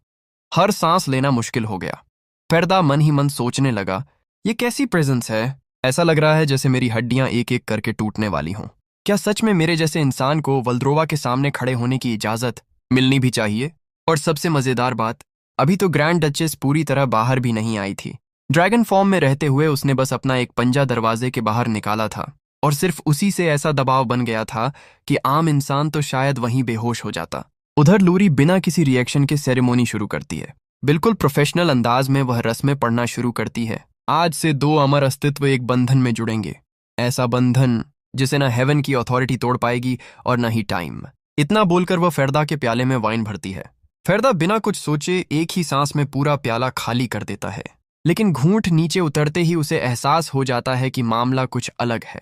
वह मन ही मन बुदबुदाता है, ये कोई नॉर्मल वाइन नहीं है। अभी कुछ देर पहले जो ड्रैगन प्रेशर मुझे कुचल रहा था वो धीरे धीरे हल्का क्यों पड़ने लगा? अब बारी आती है ग्रैंड डचेस की। लूरी उसी वाइन को ड्रैगन वाले प्याले में डालती है, लेकिन दिक्कत ये थी कि ड्रैगन फॉर्म के विशाल पंजों से एक छोटा सा प्याला उठाना सुनने में जितना आसान लगता है, असल में उतना था नहीं। वल्द्रोवा ने कोशिश की, लेकिन प्याला उसके पंजों से फिसला और सीधे नीचे गिरकर बिखर गया। कुछ सेकंड के लिए पूरा हॉल शांत हो गया। फिर लूरी ने गहरी सांस लेकर कहा, सेरेमनी दोबारा शुरू करनी होगी। लॉन्डो, इसके बाद जो हुआ वो देखकर फेरदा भी सोच रहा होगा कि ये एंगेजमेंट सेरेमनी है या अनलिमिटेड वाइन चैलेंज। एक बार, दो बार, 3 बार, हर बार वही रस्म, वही वाइन और हर बार ड्रैगन वाला प्याला नीचे। उधर फेरदा बेचारा हर राउंड में अपनी वाइन खत्म करता जा रहा था। हालत ऐसी हो गई कि उसे खुद याद नहीं रहा कितने प्याले अंदर जा चुके हैं। वह लड़खड़ाते हुए सोचता है, आखिर चल क्या रहा है? ये मेरी जिंदगी की पहली एंगेजमेंट है और पहली ही सेरेमनी। मैं इतना पिला दिया कि अगर ऐसे ही चलता रहा तो शादी से पहले ही मैं इतिहास बन जाऊंगा। तभी एक बार फिर थक, ड्रैगन वाला प्याला नीचे। इस बार लूरी का सब्र भी आखिरकार जवाब दे गया। उसने फेरदा को वहीं बैठने का इशारा किया और तेज कदमों से दरवाजे के अंदर चली गई।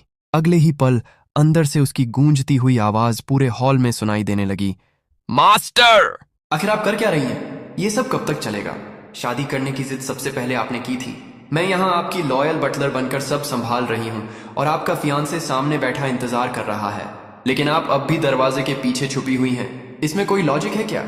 थोड़ा प्राउड बनिए, बाहर आइए और अपने फियांसे का स्वागत कीजिए। और अगर एक बार भी आपने वो प्याला फिर गिराया तो इस बार मैं बिल्कुल नहीं छोड़ूंगी। लॉन्डो, लूरी ने तो ड्रैगन को भी ऐसी डांट लगाई कि कुछ पल के लिए लगा असली बॉस कौन है। थोड़ी देर बाद वह बिल्कुल शांत चेहरा बनाकर वापस बाहर आई, जैसे अभी अंदर कुछ हुआ ही ना हो। फिर उसने मासूमियत से फेरदा से पूछा, उम्मीद है तुमने कुछ नहीं सुना होगा।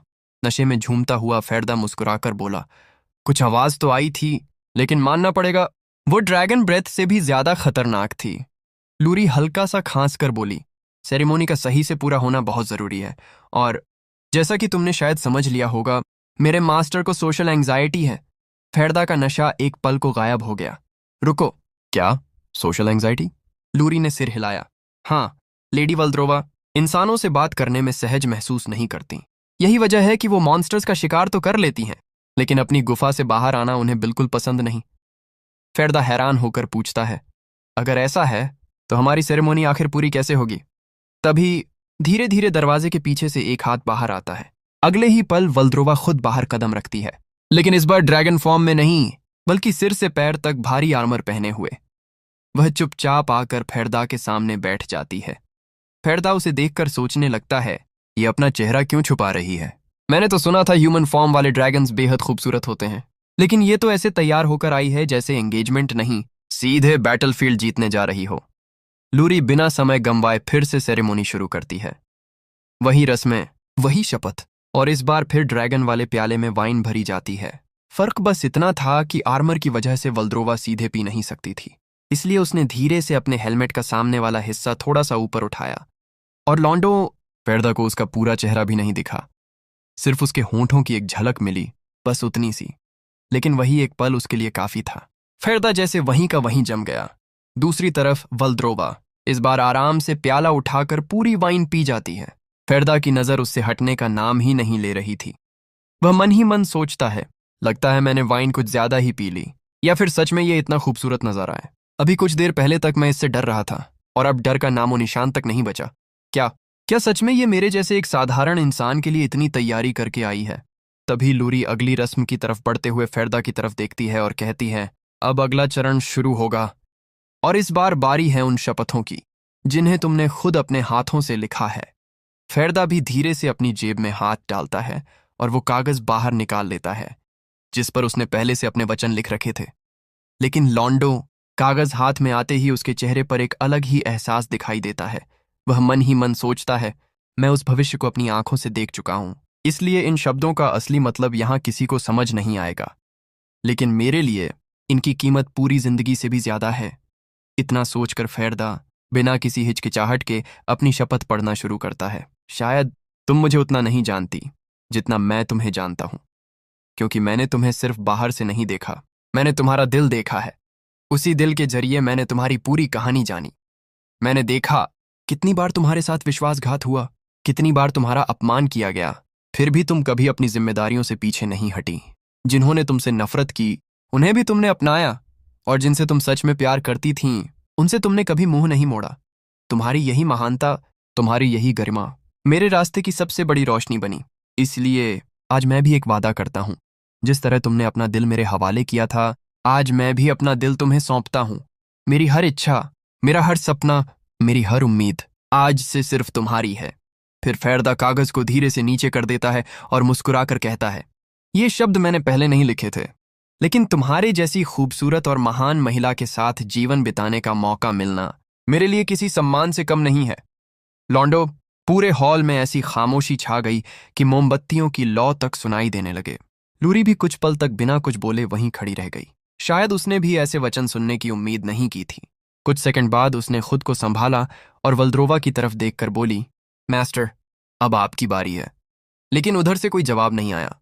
लूरी ने फिर आवाज लगाई, मास्टर। अगले ही पल वल्द्रोवा अचानक अपनी जगह से उठी, एक सेकंड भी रुके बिना पलटी और तेजी से वापस उसी विशाल दरवाजे के अंदर चली गई। धड़ाम! दरवाजा बंद हो गया। फेरदा तो समझ ही नहीं पाया कि अभी हुआ क्या है, लेकिन लूरी ने पल भर में अपना चेहरा सीधा किया, मुस्कुराई और बोली, एंगेजमेंट सेरेमनी सफलतापूर्वक पूरी हो चुकी है। फेरदा ने उसकी बात का कोई जवाब नहीं दिया। उसकी हालत वैसे भी लगातार पी गई वाइन की वजह से खराब हो चुकी थी। कुछ देर बाद वह धीरे से बोला, मुझे माफ करना, लेकिन अगर मैं अगले 3 दिन तक सिक्लूजन में चला जाऊं तो शायद बेहतर रहेगा। लूरी ने बिना देर किए हामी भर दी। उसके मन में तो बिल्कुल अलग कहानी चल रही थी। वह सोचने लगी, मैंने मास्टर से बिल्कुल यही उम्मीद की थी। एक ही झटके में उस घमंडी इंसान को ऐसा जवाब दिया कि सीधे सिक्लूजन में जाने की नौबत आ गई। यही तो होती है एक ड्रैगन की शान। यही सोचते हुए वह अंदर वल्द्रोवा के पास पहुंचती है और बड़े गर्व से कहती है, मास्टर, मानना पड़ेगा, आपने तो एक ही चाल में उसे पूरी तरह हरा दिया। पहले से सब प्लान करके रखा था ना। सच कहूं, आपने मुझे भी पूरी तरह बेवकूफ बना दिया। मुझे तो जरा भी अंदाजा नहीं था कि आपकी हिट एंड रन स्ट्रैटेजी इतनी खतरनाक होगी। लेकिन सामने खड़ी वल्द्रोवा अब भी बिल्कुल चुप थी, एक शब्द नहीं। लूरी की मुस्कान धीरे धीरे गायब होने लगी। उसने ध्यान से अपनी मास्टर की तरफ देखा और थोड़ा झिझकते हुए पूछा, रुकिए, कहीं ऐसा तो नहीं कि आप ऐसा करना चाहती ही नहीं थीं? तभी बिना कुछ बोले वल्द्रोवा की तरफ से एक कागज हवा में उड़ता हुआ लूरी के सामने आकर गिरता है। लूरी उसे उठाती है और जैसे ही उसकी नजर अपनी मास्टर पर पड़ती है, लॉन्डो, इस बार उसकी आंखें सच में खुली की खुली रह जाती हैं। अभी तक जो ड्रैगन पूरी दुनिया को डरा सकती थी, वही इस वक्त शर्म से लाल हुई खड़ी थी। लूरी को उसी पल पूरी सच्चाई समझ आ जाती है। वल्द्रोवा एंगेजमेंट सेरेमोनी पूरी करना चाहती थी, वो अपने वचन भी पढ़ना चाहती थी, लेकिन उसकी सोशल एंग्जाइटी ने आखिरी पल पर उसका साथ ही छोड़ दिया। इसलिए वो भाग गई, घमंड की वजह से नहीं, बल्कि शर्म की वजह से। एंगेजमेंट सेरेमोनी खत्म हुए अभी ज्यादा वक्त नहीं बीता था, लेकिन बटलर लूरी के दिमाग में एक ही सवाल लगातार घूम रहा था। आखिर उसने अपनी मास्टर की तरफ देखा और बिना घुमाए फिराए पूछ ही लिया, अगर आपको फेर्दा की शपथ इतनी पसंद आई थी, तो फिर सेरेमोनी के दौरान आपने अपनी शपथ क्यों नहीं पढ़ी? सवाल सुनते ही वल्द्रोवा कुछ बोलने की कोशिश करती है, लेकिन शब्द जैसे गले में अटक जाते हैं। कुछ पल की चुप्पी के बाद वह धीरे से कहती है, मैं लूरी इंतजार करती रहती है। आखिरकार वल्द्रोवा शर्माते हुए जवाब देती है, मैं उसकी तरफ देख ही नहीं पा रही थी। लूरी की भौहें सिकुड़ जाती हैं। मतलब, किसी की तरफ देखने में क्या दिक्कत थी? अब जो ड्रैगन पूरी दुनिया के लिए आतंक का दूसरा नाम थी, वही इस वक्त बिल्कुल अलग दिखाई दे रही थी। उसकी भारी आवाज तो वही थी, लेकिन बात करने का अंदाज किसी शर्मीली लड़की जैसा हो चुका था। वह नजरें झुकाकर बोलती है, उसके स्लेटी बाल, उसकी वो तेज आंखें, ऐसा लग रहा था जैसे वो मेरे अंदर तक सब कुछ देख रही हों। और उसकी आवाज इतनी शांत थी कि उसकी बात वहीं रुक जाती है। कुछ सेकंड बाद वह फिर बुदबुदाती है, जैसे ही मैंने उसे देखा, मेरा दिमाग पूरी तरह खाली हो गया। मुझे कुछ समझ ही नहीं आया कि क्या बोलूं। लूरी ने गहरी सांस छोड़ी और माथा पकड़ लिया। सच कहूं, अब तुम्हारी बातें सुनकर मेरा दिमाग भी खाली होता जा रहा है। वल्द्रोवा मासूमियत से पूछ बैठी। तो अब समझी मैं कैसा महसूस कर रही थी। उस पर लूरी को लगा, अगर उसने 1 मिनट और यही बातचीत जारी रखी तो शायद उसका धैर्य ही दम तोड़ देगा। इसलिए उसने तुरंत बात को दूसरी तरफ मोड़ दिया। खैर, अब आगे की बात करते हैं। आज से आपका होने वाला पति इस कासल और पूरी टेरिटरी की जिम्मेदारी संभालेगा। धीरे धीरे वो इस घर का असली प्रबंधक बन जाएगा, वल्द्रोवा ने शांत स्वर में कहा। यह बात मुझे पहले से पता है। लूरी ने हल्का सा सिर झुकाया और फिर एक ऐसी बात कही जिसने पूरे माहौल का रंग बदल दिया। लेकिन इंसान ताकत मिलने के बाद बदल जाते हैं। बस ताकत शब्द सुनते ही वल्द्रोवा के चेहरे से सारी खुशी गायब हो गई। उसकी आंखों के सामने एक पुरानी याद उभर आई। थर्ड प्रिंस, वही इंसान जिसे उसने अपने हाथों से खत्म किया था। कई दशक बीत चुके थे, लेकिन उसकी लंबी उम्र के सामने वो घटना आज भी ताज़ा जख्म जैसी महसूस होती थी। लूरी ने धीरे से कहा, यही इंसानों की फितरत है, वक्त उन्हें बदल देता है। इसलिए चाहे कोई कितना भी अच्छा क्यों न लगे, निराश होने के लिए हमेशा तैयार रहना चाहिए। मेरी मास्टर। वल्द्रोवा ने कोई बहस नहीं की, उसने सिर्फ धीमे से जवाब दिया, मैं समझ गई। इतना कहकर उसकी नजर दूर कहीं खो गई। कुछ मिनट पहले तक जो ड्रैगन किसी लड़की की तरह शर्म से चेहरा छुपा रही थी, वही अब फिर से सदियों पुरानी अमर शासक बन चुकी थी।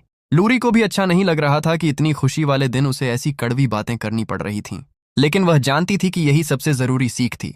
क्योंकि दुनिया में चाहे कोई रिश्ता कितना भी अनमोल क्यों ना हो, समय के साथ या तो लोग बदल जाते हैं या फिर हमेशा के लिए बिछड़ जाते हैं।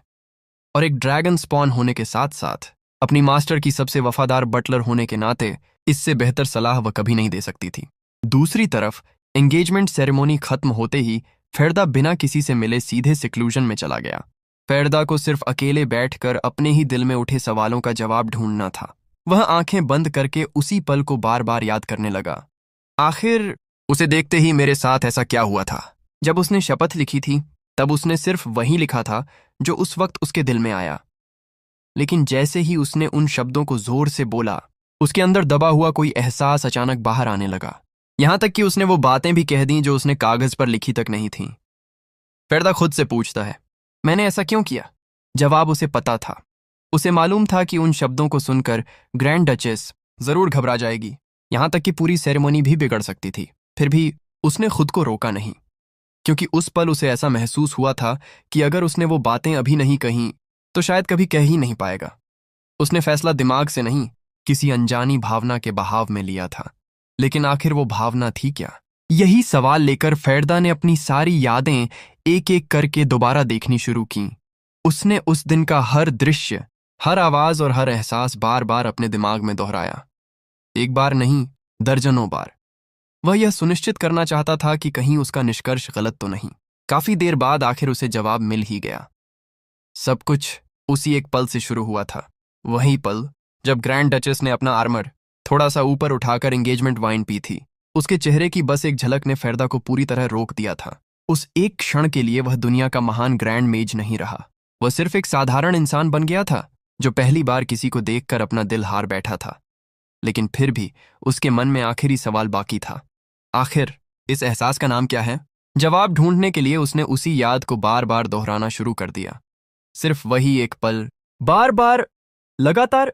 और तभी अचानक उसे अपने शरीर के अंदर कुछ बदलता हुआ महसूस हुआ। उसके डांटियन के नीचे पहले से बना ऊर्जा का चक्र अचानक तेजी से घूमने लगा। जितनी तेज उसकी गति बढ़ रही थी, उतनी ही उसके सीने के भीतर गर्मी फैलती जा रही थी। ऐसा लग रहा था जैसे उसके अंदर कोई नई शक्ति जन्म लेने वाली हो। फेरदा ने अपनी आंखें बंद रखीं, लेकिन उसके दिमाग में एक के बाद एक गणनाएं चल रही थीं। उसके लिए अगला कदम बिल्कुल साफ था। एक नया सर्कल बनाने के लिए आखिर चाहिए ही क्या? सिर्फ दो चीजें, पर्याप्त माना और अटूट मेंटल स्ट्रेंथ। वह मन ही मन खुद का आकलन करता है। माना मेरे पास सीमित जरूर है, लेकिन उसे इस्तेमाल करना मुझे किसी और से बेहतर आता है। और मेंटल स्ट्रेंथ, उसकी तो कमी हो ही नहीं सकती। मैं पहले ही ग्रैंड मेज की ऊंचाइयों तक पहुंच चुका हूं। इतने अनुभव के बाद दूसरा सर्कल बनाना मेरे लिए असंभव नहीं है। अगर मैं अपने माना का एक भी अंश बेकार किए बिना उसे सही दिशा में बहा दूं, तो दूसरा सर्कल पहले वाले के ऊपर आसानी से तैयार हो जाएगा। और ऐसा होते ही मैं अपनी खोई हुई ताकत के एक कदम और करीब पहुंच जाऊंगा। समय बीतता है और अगली सुबह बटलर लूरी, लेकिन जैसे ही उसकी नजर फेरदा पर पड़ती है, वह कुछ पल के लिए वहीं रुक जाती है। उसके चेहरे पर साफ हैरानी थी। रुको, क्या तुमने सेकंड सर्कल हासिल कर लिया? फेरदा शांत भाव से उसकी तरफ देखता है और बस हल्का सा सिर हिला देता है। लूरी यकीन ही नहीं कर पाती। मैंने सोचा था तुम सिक्लूजन में बैठकर कोई योजना बना रहे हो, लेकिन तुमने तो 3 दिन में ही अपनी रैंक बढ़ा ली। क्या रेड सर्कल वाले सभी मेज इतनी डरावनी रफ्तार से आगे बढ़ते हैं? फेरदा तुरंत उस बात से इनकार कर देता है। नहीं, इसका रेड सर्कल से कोई सीधा संबंध नहीं है। हर इंसान की प्रगति उसकी अपनी क्षमता और परिस्थितियों पर निर्भर करती है। हालांकि उसने मन ही मन एक ऐसी सच्चाई छिपा ली जो शायद बहुत कम लोग जानते थे। रेड सर्कल जितनी तेजी से शक्ति देता है, उतनी ही बड़ी कीमत भी वसूलता है। जब भी कोई मेज अपना सर्कल आगे बढ़ाता है, उस समय उसके भीतर जो सबसे तीव्र भावना होती है, वही हमेशा के लिए उसके व्यक्तित्व का हिस्सा बन जाती है। फेरदा की आंखों के सामने अपनी पिछली जिंदगी की यादें घूमने लगती हैं। उस वक्त मेरे अंदर सिर्फ नफरत थी, इसलिए मेरा रेड सर्कल भी उसी नफरत को पकड़कर बढ़ता गया। लेकिन बदला खत्म होने के बाद भी वो भावना खत्म नहीं हुई। मैं हर जगह ऐसे लोगों को ढूंढता फिरता था जिनसे नफरत कर सकूं, सिर्फ इसलिए ताकि मैं आगे बढ़ता रहूं। वह खुद पर हल्की सी कड़वी मुस्कान लाता है। आज सोचता हूं तो लगता है उस वक्त मैं ताकतवर कम और पागल ज्यादा बन चुका था। इसी बातचीत के बाद लूरी उसे कासल के एक नए हिस्से में लेकर जाती है। दोनों एक विशाल कमरे के सामने रुकते हैं। दरवाजा खुलते ही लूरी मुस्कुराकर कहती है, आज से यही तुम्हारा रॉयल ऑफिस है। अब से ग्रैंड डचेस की ओर से जितने भी प्रशासनिक फैसले होंगे, उनकी शुरुआत इसी कमरे से होगी। फेरदा धीरे धीरे उस कुर्सी पर बैठ जाता है जो अब उसकी नई जिम्मेदारियों की गवाह बनने वाली थी। कमरे का जायजा लेते हुए वह मन ही मन सोचता है, ग्रैंड डचेस ने इतने लंबे समय तक प्रशासन से दूरी बनाए रखी, इसलिए इस टेरिटोरी का काफी हिस्सा बिखर चुका है। हालांकि थासोल का अंत करने और उसके अपराध सबके सामने लाने के बाद बाकी लॉर्ड्स पहले जितने बेलगाम नहीं रहे। अब हर कोई संभल कर कदम रख रहा है। लेकिन अगर लूरी ने उस वक्त हालात को न संभाला होता, तो शायद ये टेरिटरी अब तक पूरी तरह अराजकता में डूब चुकी होती। फेरदा अपना पहला फैसला लेते हुए कहता है, सबसे पहले मुझे उन सभी लॉर्ड्स को एक ऑफिशियल लेटर भेजना चाहिए जिनसे मेरी कल मुलाकात हुई थी। यह सुनकर बटलर लूरी पूछती है, यह तुम्हारी पहली औपचारिक ग्रीटिंग होने वाली है, आखिर उसमें लिखोगे क्या? इस पर फेरदा बिना ज्यादा सोचे सीधा पत्र लिखना शुरू कर देता है। उसमें साफ साफ लिखा होता है, एक रीजेंट के तौर पर अब से मैं इस टेरिटरी के सभी इंटरनल अफेयर्स में हस्तक्षेप करूंगा। अगर मेरे किसी फैसले से किसी को आपत्ति है तो वह बेझिझक मुझे जवाब भेज सकता है। आखिर मैं आप सभी की राय का सम्मान करता हूं। लेकिन जैसे ही यह पत्र सभी लॉर्ड्स के हाथों में पहुंचता है, उसे पढ़ते ही उनके चेहरों का रंग उड़ जाता है। हालत ऐसी हो जाती है कि किसी में भी इस पत्र का जवाब देने की हिम्मत नहीं बचती। ये काम पूरा करने के बाद फेरदा का ध्यान अब एक बिल्कुल अलग समस्या पर जाता है। वह मन ही मन सोचता है, ग्रैंड डचेस डिजास्टर क्लास के बड़े बड़े मॉन्स्टर्स को तो आसानी से रोक सकती हैं, लेकिन पूरे इलाके में फैले हजारों छोटे मॉन्स्टर्स खेती तबाह कर देते हैं और न जाने कितने मासूम लोगों की जान ले लेते हैं। इतनी बड़ी समस्या को कोई एक इंसान अकेले नहीं संभाल सकता। यही सोचकर वह फैसला करता है, अब वक्त आ गया है कि कुछ काबिल लोगों की भर्ती की जाए। बटलर लूरी तुरंत पूछती है, क्या तुम्हारे दिमाग में पहले से ही कुछ कैंडिडेट्स हैं? जवाब में फेरदा एक कागज उठाता है, उस पर कुछ नाम लिखता है और वह लिस्ट बटलर लूरी के हाथ में थमा देता है। कुछ ही देर बाद दोनों उसी लिस्ट में लिखे पहले नाम की तलाश में निकल पड़ते हैं और पहुंचते हैं स्कॉलर्स की मशहूर सिटी स्क्ले एरिया। चारों तरफ विद्वानों और छात्रों की भीड़ देखकर बटलर लूरी हैरानी से पूछती है, क्या तुम सच में अपना पहला कैंडिडेट खुद ढूंढने आए हो, और वो भी ऐसा स्कॉलर जिसके बारे में मैंने आज तक कभी सुना तक नहीं? फेरदा हल्की सी मुस्कान के साथ जवाब देता है, यह बिल्कुल स्वाभाविक है। उसने अभी तक दुनिया में अपनी पहचान नहीं बनाई है, इसलिए उसके बारे में बहुत कम लोग जानते हैं। बटलर लूरी अब भी पूरी तरह आश्वस्त नहीं होती। वह शक भरी नजरों से फेरदा को देखते हुए कहती है, देखो, अगर तुम किसी भी ऐरे गहरे इंसान को इतना बड़ा पद दे दोगे तो पूरी गवर्नमेंट की नींव हिल जाएगी।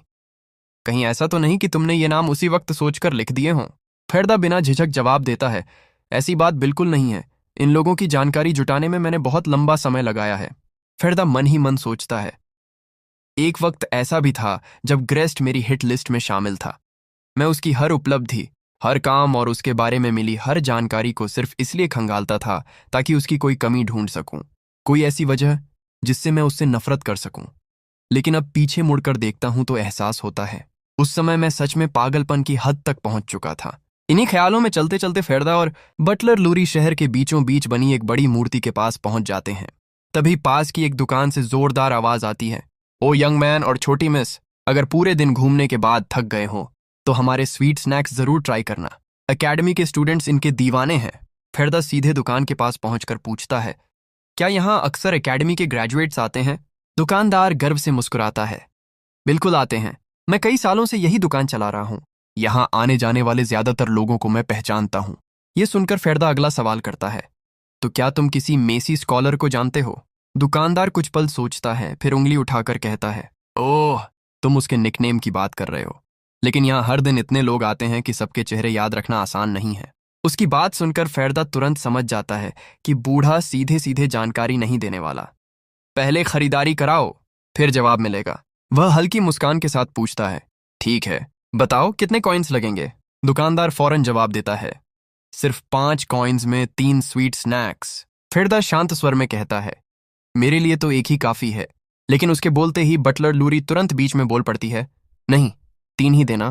फेरदा उसकी तरफ देखकर कुछ सेकंड के लिए चुप रह जाता है। उसके चेहरे पर पहली बार ऐसी चमक दिखाई दे रही थी जैसी किसी बच्चे को अपनी पसंद की मिठाई देखकर आती है। दुकानदार मुस्कुराते हुए शहद में प्रिजर्व्ड किए हुए फ्रूट्स उनके हाथ में रख देता है। उन्हें देखते ही बटलर लूरी के चेहरे पर एक मासूम सी खुशी फैल जाती है।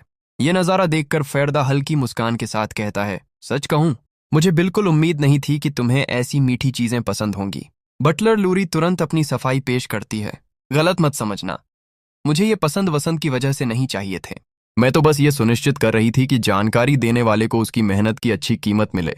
इतना कहकर वह आराम से स्वीट स्नैक्स खाने लगती है, लेकिन फेरदा की नज़र अब भी उसी पर टिकी रहती है। वह मन ही मन सोचता है, अब तक मुझे लगता था कि बटलर लूरी भी मेरी तरह बिल्कुल इमोशनलेस है, लेकिन इसके चेहरे पर ऐसा बचकाना एक्सप्रेशन भी आ सकता है, इसकी तो मैंने कभी कल्पना भी नहीं की थी। उधर बटलर लूरी भी महसूस कर लेती है कि फेरदा लगातार उसे ही देख रहा है। वह झट से अपने स्वीट स्नैक्स पीछे कर लेती है, फिर उनमें से एक उसकी तरफ बढ़ाकर पूछती है, क्या तुम भी खाना चाहते हो? फेरदा हल्का सा मुस्कुराकर सिर हिलाता है, नहीं, तुम ही खा लो, लेकिन हमें अब जल्दी निकलना होगा, अंधेरा होने वाला है और अगर देर हुई तो हम सही समय पर वहां नहीं पहुंच पाएंगे। उसी समय कहानी का सीन दूसरी तरफ शिफ्ट होता है। आखिरकार उस रहस्यमयी स्कॉलर की पहली झलक दिखाई जाती है जिसकी तलाश में फेरदा यहां तक आया था, लेकिन उसकी हालत देखकर साफ पता चल रहा था कि कुछ बहुत बड़ा गड़बड़ हो चुका है। वह घबराकर लगभग चिल्लाते हुए कहता है, नहीं, अगर ऐसा हुआ तो मेरी सालों की रिसर्च पूरी तरह बर्बाद हो जाएगी। मैं उसे उसकी जबरदस्त बुद्धि के साथ साथ उसकी मुसीबतों की वजह से भी जाना जाता था। तभी पीछे से किसी की आवाज आती है, आवाज सुनते ही बर्नल मार्कीज पलटकर देखता है और सामने खड़े लोगों को देखकर चौंक जाता है। वह हैरानी से पूछता है, तुम लोग यहाँ कैसे आ गए? उनमें से एक उसके पास आकर उसके कंधे पर हाथ रख देता है और हंसते हुए बोलता है, हमारे बीच जो कुछ हुआ था उसके बाद यहाँ आना तो बनता ही था। वैसे ग्रेजुएशन की बधाई, लेकिन अब तुम्हारे उधार का हिसाब करने का समय आ चुका है। भाई, ये सुनते ही बर्नाल के चेहरे का रंग उड़ जाता है, क्योंकि उसके पास न कोई जमीन थी, न जायदाद, न धन दौलत। उसके नाम पर अगर कुछ था तो सिर्फ ढेर सारा कर्ज, और सामने खड़े ये लोग उसी कर्ज की वसूली करने आए थे। कुछ देर बाद बर्नाल अपने घर पहुंचता है, लेकिन वे लोन शार्क्स भी उसके पीछे पीछे वहीं आ जाते हैं। उनमें से एक गुस्से में बोलता है, आखिर हमारे पैसे कब लौटाने वाला है? बर्नल दोनों हाथ जोड़कर माफी मांगते हुए कहता है, प्लीज मुझे थोड़ा और वक्त दे दो। मैं इतनी जल्दी इतने सारे गोल्ड कॉइन्स कहाँ से लाऊं? ये सुनते ही वह आदमी और भड़क जाता है। और वक्त? मैं सालों से तेरी ग्रेजुएशन का इंतजार कर रहा था, अब भी तू टाइम मांग रहा है? तभी उसकी नजर कमरे में पड़ी एक अजीब सी लाश पर जाती है। वह नाक सिकोड़ते हुए पूछता है, ये क्या है? किसी जानवर की सड़ी हुई डेड बॉडी? बर्नल तुरंत सिर हिलाते हुए जवाब देता है, नहीं, ये किसी जानवर की नहीं, बल्कि एक मॉन्स्टर की डेड बॉडी है। मैं एक खास रिसर्च कर रहा हूं। अगर सब कुछ मेरी उम्मीद के मुताबिक हुआ तो बेकार समझे जाने वाले मॉन्स्टर्स की डेड बॉडी का इस्तेमाल करके पावरफुल मना स्टोन्स बनाए जा सकते हैं।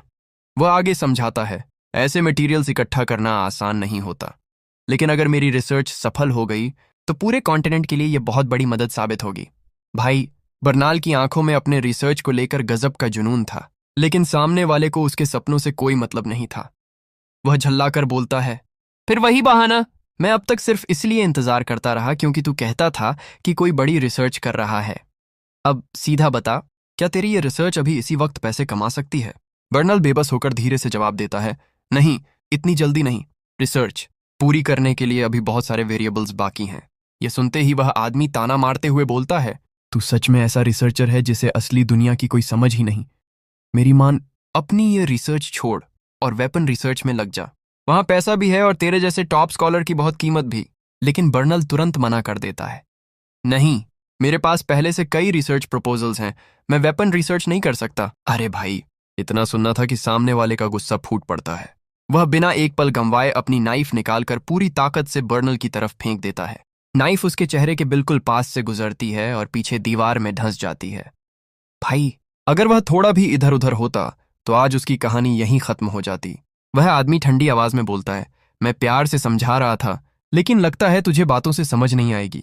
बर्नाल घबराकर पीछे हटता है और जल्दी से बोलता है, मैं सच में वेपन रिसर्च नहीं कर सकता, कोई दूसरा प्रोजेक्ट दे दो, मैं वह कर लूंगा। लेकिन इस बार वह आदमी अपनी मुट्ठियां चटकाते हुए आगे बढ़ता है। उसके चेहरे की मुस्कान साफ बता रही थी कि अब बातों का समय खत्म हो चुका है। वह गुस्से से बोलता है, लगता है अब तुझे लात घूंसों की भाषा में समझाना पड़ेगा। इतना कहते ही वे सभी बर्नाल पर टूट पड़ते हैं और बेचारा बर्नाल अकेला उनके सामने कुछ भी नहीं कर पाता। लेकिन भाई, जैसे ही वे लोन शार्क्स बर्नल मार्की को बेरहमी से पीटना शुरू करते हैं, बेचारा बर्नाल खुद को बचाने की कोशिश तक नहीं कर पाता। वह मन ही मन घबराते हुए सोचता है, नहीं, मेरे सिर पर मत मारना, ऐसे तो मैं सच में मर जाऊंगा। लेकिन उन लोगों पर उसकी किसी बात का कोई असर नहीं पड़ता। तभी अचानक बाहर से एक आवाज गूंजती है, बहुत हो गया। सभी लोग एक साथ दरवाजे की तरफ देखते हैं।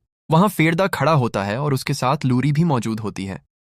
फेरदा शांत आवाज में बोलता है, जब मैं बाहर था तब अंदर से काफी शोर सुनाई दे रहा था। देखने से लगता है कि मैं सही जगह पर आया हूं। दरअसल मुझे भी इस इंसान से एक काम है, इसलिए पहले मुझे इससे बात करने दो। लोन शार्क उसे ऊपर से नीचे तक देखकर हंस पड़ता है। तुम्हें देखकर तो किसी यंग लॉर्ड या यंग मास्टर जैसे लग रहे हो। क्या इस कमीने ने तुमसे भी पैसे उधार लिए हैं? फेरदा बिना भाव बदले सिर हिलाता है। नहीं।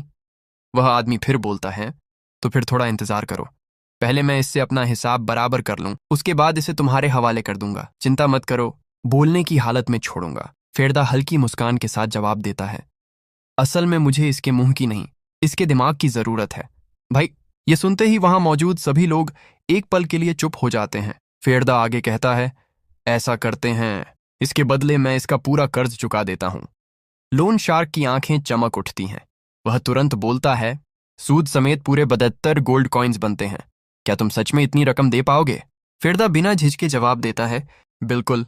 उसके इतना कहते ही लूरी आगे बढ़ती है और गोल्ड कॉइन्स से भरा एक भारी थैला उनके सामने रख देती है।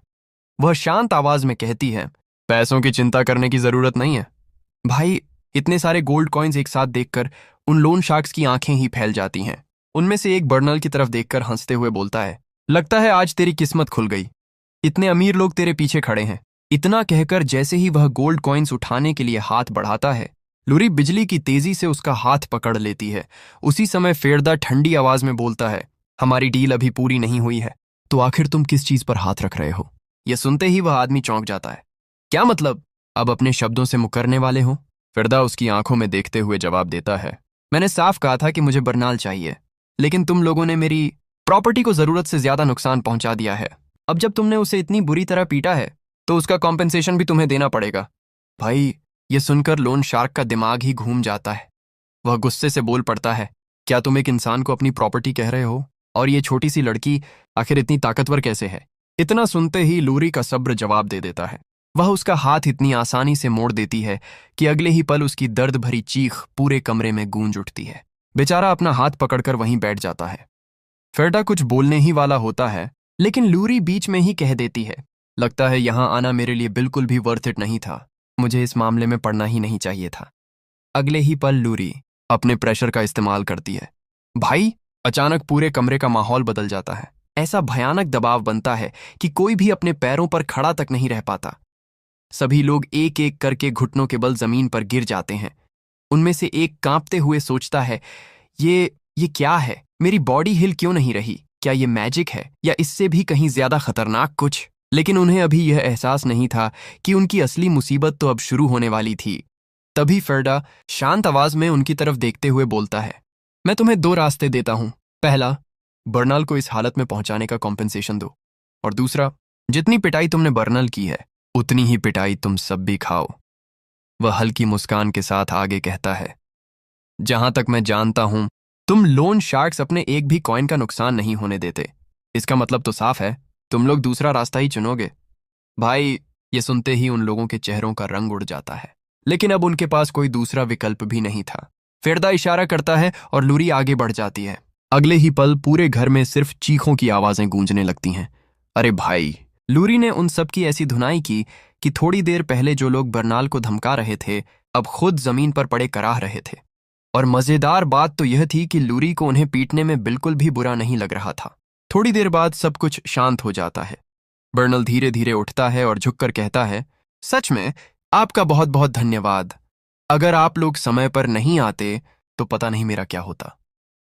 मैं आपका यह एहसान कभी नहीं चुका पाऊंगा। मेरा नाम बर्नल मार्कीज है। हालांकि ज्यादातर लोग मुझे मेसी स्कॉलर कहकर बुलाते हैं। इसके जवाब में फेरदा भी अपना परिचय देता है। मेरा नाम फेरदा वेल्द्रोवा है। भाई, जैसे ही बर्नल वेल्द्रोवा नाम सुनता है उसकी आंखें एकदम बड़ी हो जाती हैं। वह घबराकर तुरंत सिर झुका देता है। क्या वेल्द्रोवा? मुझे माफ कर दीजिए, मैं आपको पहचान नहीं पाया। आप तो ग्रैंड डचेस के जीवन साथी हैं। फेरदा मुस्कुराकर उसे आराम से खड़े होने का इशारा करता है। इतनी फॉर्मेलिटी की जरूरत नहीं है। मैं यहां तुम्हारी रिसर्च की वजह से आया हूं। यह सुनते ही बर्नल की आंखों में चमक आ जाती है। क्या आपको मेरी रिसर्च में दिलचस्पी है? फेरदा सिर हिलाते हुए जवाब देता है, हाँ, वही रिसर्च जिसमें तुम बेकार समझे जाने वाले मॉन्स्टर्स की डेड बॉडी का इस्तेमाल करके माना स्टोन्स बनाने की कोशिश कर रहे हो। वह आगे समझाता है, हमारे फॉरेस्ट में ऐसे मॉन्स्टर्स की कोई कमी नहीं है। अगर तुम हमारे कासल में आ जाओ तो मैं तुम्हारी पूरी रिसर्च को बिना किसी शर्त के सपोर्ट करूंगा। भाई, यह सुनकर बर्नल की खुशी का ठिकाना नहीं रहता। उसकी सबसे बड़ी परेशानी हमेशा रिसर्च के लिए रिसोर्सेज और फंड्स की थी। लेकिन फेरदा आगे जो कहता है उसे सुनकर तो वह और भी ज्यादा हैरान रह जाता है। फेरदा बोलता है, सिर्फ सपोर्ट ही नहीं, तुम्हें रिसर्च फंड्स मिलेंगे, फैकल्टी मिलेगी और जिस भी चीज की जरूरत होगी वह सब तुम्हें दिया जाएगा। यह सुनकर पास खड़ी लूरी धीरे से कहती है, क्या यह सब करना सच में ठीक रहेगा? लेकिन फेरदा उसकी बात को नजरअंदाज करते हुए बर्नाल की तरफ देखता है और अपनी असली शर्त सामने रखता है। इसके बदले तुम्हें अपनी रिसर्च के नतीजों से हमारे लिए कुछ बेहतरीन वेपन्स बनाने होंगे। भाई, यह सुनते ही बर्नाल के चेहरे की सारी खुशी पल भर में गायब हो जाती है। जैसे ही फेरदा की शर्त खत्म होती है, बर्नल मार्की का चेहरा तुरंत उतर जाता है। वह घबराकर बोलता है, क्या आपने वेपन्स बनाने की बात कही? माफ कीजिए, लेकिन मैं यह ऑफर स्वीकार नहीं कर सकता। फेरदा शांत रहता है और बर्नाल आगे कहता है, वेपन्स ऐसी चीज हैं जो लोगों की जान लेती हैं और शांति को खत्म कर देती हैं। मैं ऐसी किसी चीज पर रिसर्च नहीं करना चाहता। मैं चाहता हूं कि यह दुनिया जितनी हो सके उतनी शांत रहे। भाई, बर्नल की बात सुनकर फिरदा उसे ध्यान से देखता है और फिर गंभीर आवाज में बोलता है, मुझे पता है कि तुम शांति को कितना महत्व देते हो, लेकिन जिन मॉन्स्टर्स की डेड बॉडी का इस्तेमाल तुम अपनी रिसर्च में करते हो, क्या तुम्हें अंदाजा है कि उनमें से सिर्फ एक मॉन्स्टर को मारने के लिए कितने लोगों को अपनी जान गंवानी पड़ती है? बर्नाल एकदम चुप हो जाता है। फिरदा बिना रुके आगे बोलता है, क्या तुम्हें यह भी पता है कि हर 3 दिन में ग्रैंड डचेस खुद फ्रंट लाइन पर जाती हैं? वहां वे उन मॉन्स्टर्स को रोकने के लिए अपनी जान दांव पर लगा देती हैं। और वे कोई साधारण मॉन्स्टर्स नहीं हैं। अगर उन्हें न रोका जाए तो वे कुछ ही पलों में पूरी सिटी को तबाह कर सकते हैं। कमरे का माहौल पूरी तरह गंभीर हो जाता है। फिरदा की आवाज और सख्त हो जाती है। हर बार ग्रैंड डचेस अपनी जान जोखिम में डालकर लोगों की रक्षा करती हैं, लेकिन ज्यादातर लोगों को इन सैक्रिफाइसेस के बारे में कुछ पता ही नहीं होता। वे बिना कुछ जाने शांति से अपनी जिंदगी जीते रहते हैं। वह बर्नाल की आंखों में देखते हुए कहता है, और इसमें उनकी कोई गलती भी नहीं है। लेकिन अगर ऐसे वेपन्स बन जाएं जो उन मॉन्स्टर्स का आसानी से सामना कर सकें, तो ग्रैंड डचेस और फ्रंट लाइन पर लड़ने वाले बाकी लोगों का बोझ काफी कम हो जाएगा। भाई, अब फेरदा की हर बात सीधे बर्नल के दिल तक पहुंच रही थी। फेरदा आगे कहता है, इसीलिए मुझे तुम्हारी जरूरत है। मैं चाहता हूं कि तुम ऐसे वेपन्स बनाओ जो लोगों की जान लेने के लिए नहीं, बल्कि लोगों की जान बचाने के लिए इस्तेमाल हो। इतना कहकर फेरदा एक अपॉइंटमेंट लेटर निकालकर बर्नल की तरफ बढ़ा देता है। अगर तुम तैयार हो जाओ तो तुम्हें कासल का चीफ रिसर्चर बनाया जाएगा। बर्नल कांपते हुए उस अपॉइंटमेंट लेटर को देखता है। उसकी आंखों में खुशी भी थी, लेकिन साथ ही एक बड़ी दुविधा भी। वह धीमी आवाज में बोलता है, लेकिन मेरे लिए वेपन्स बनाना।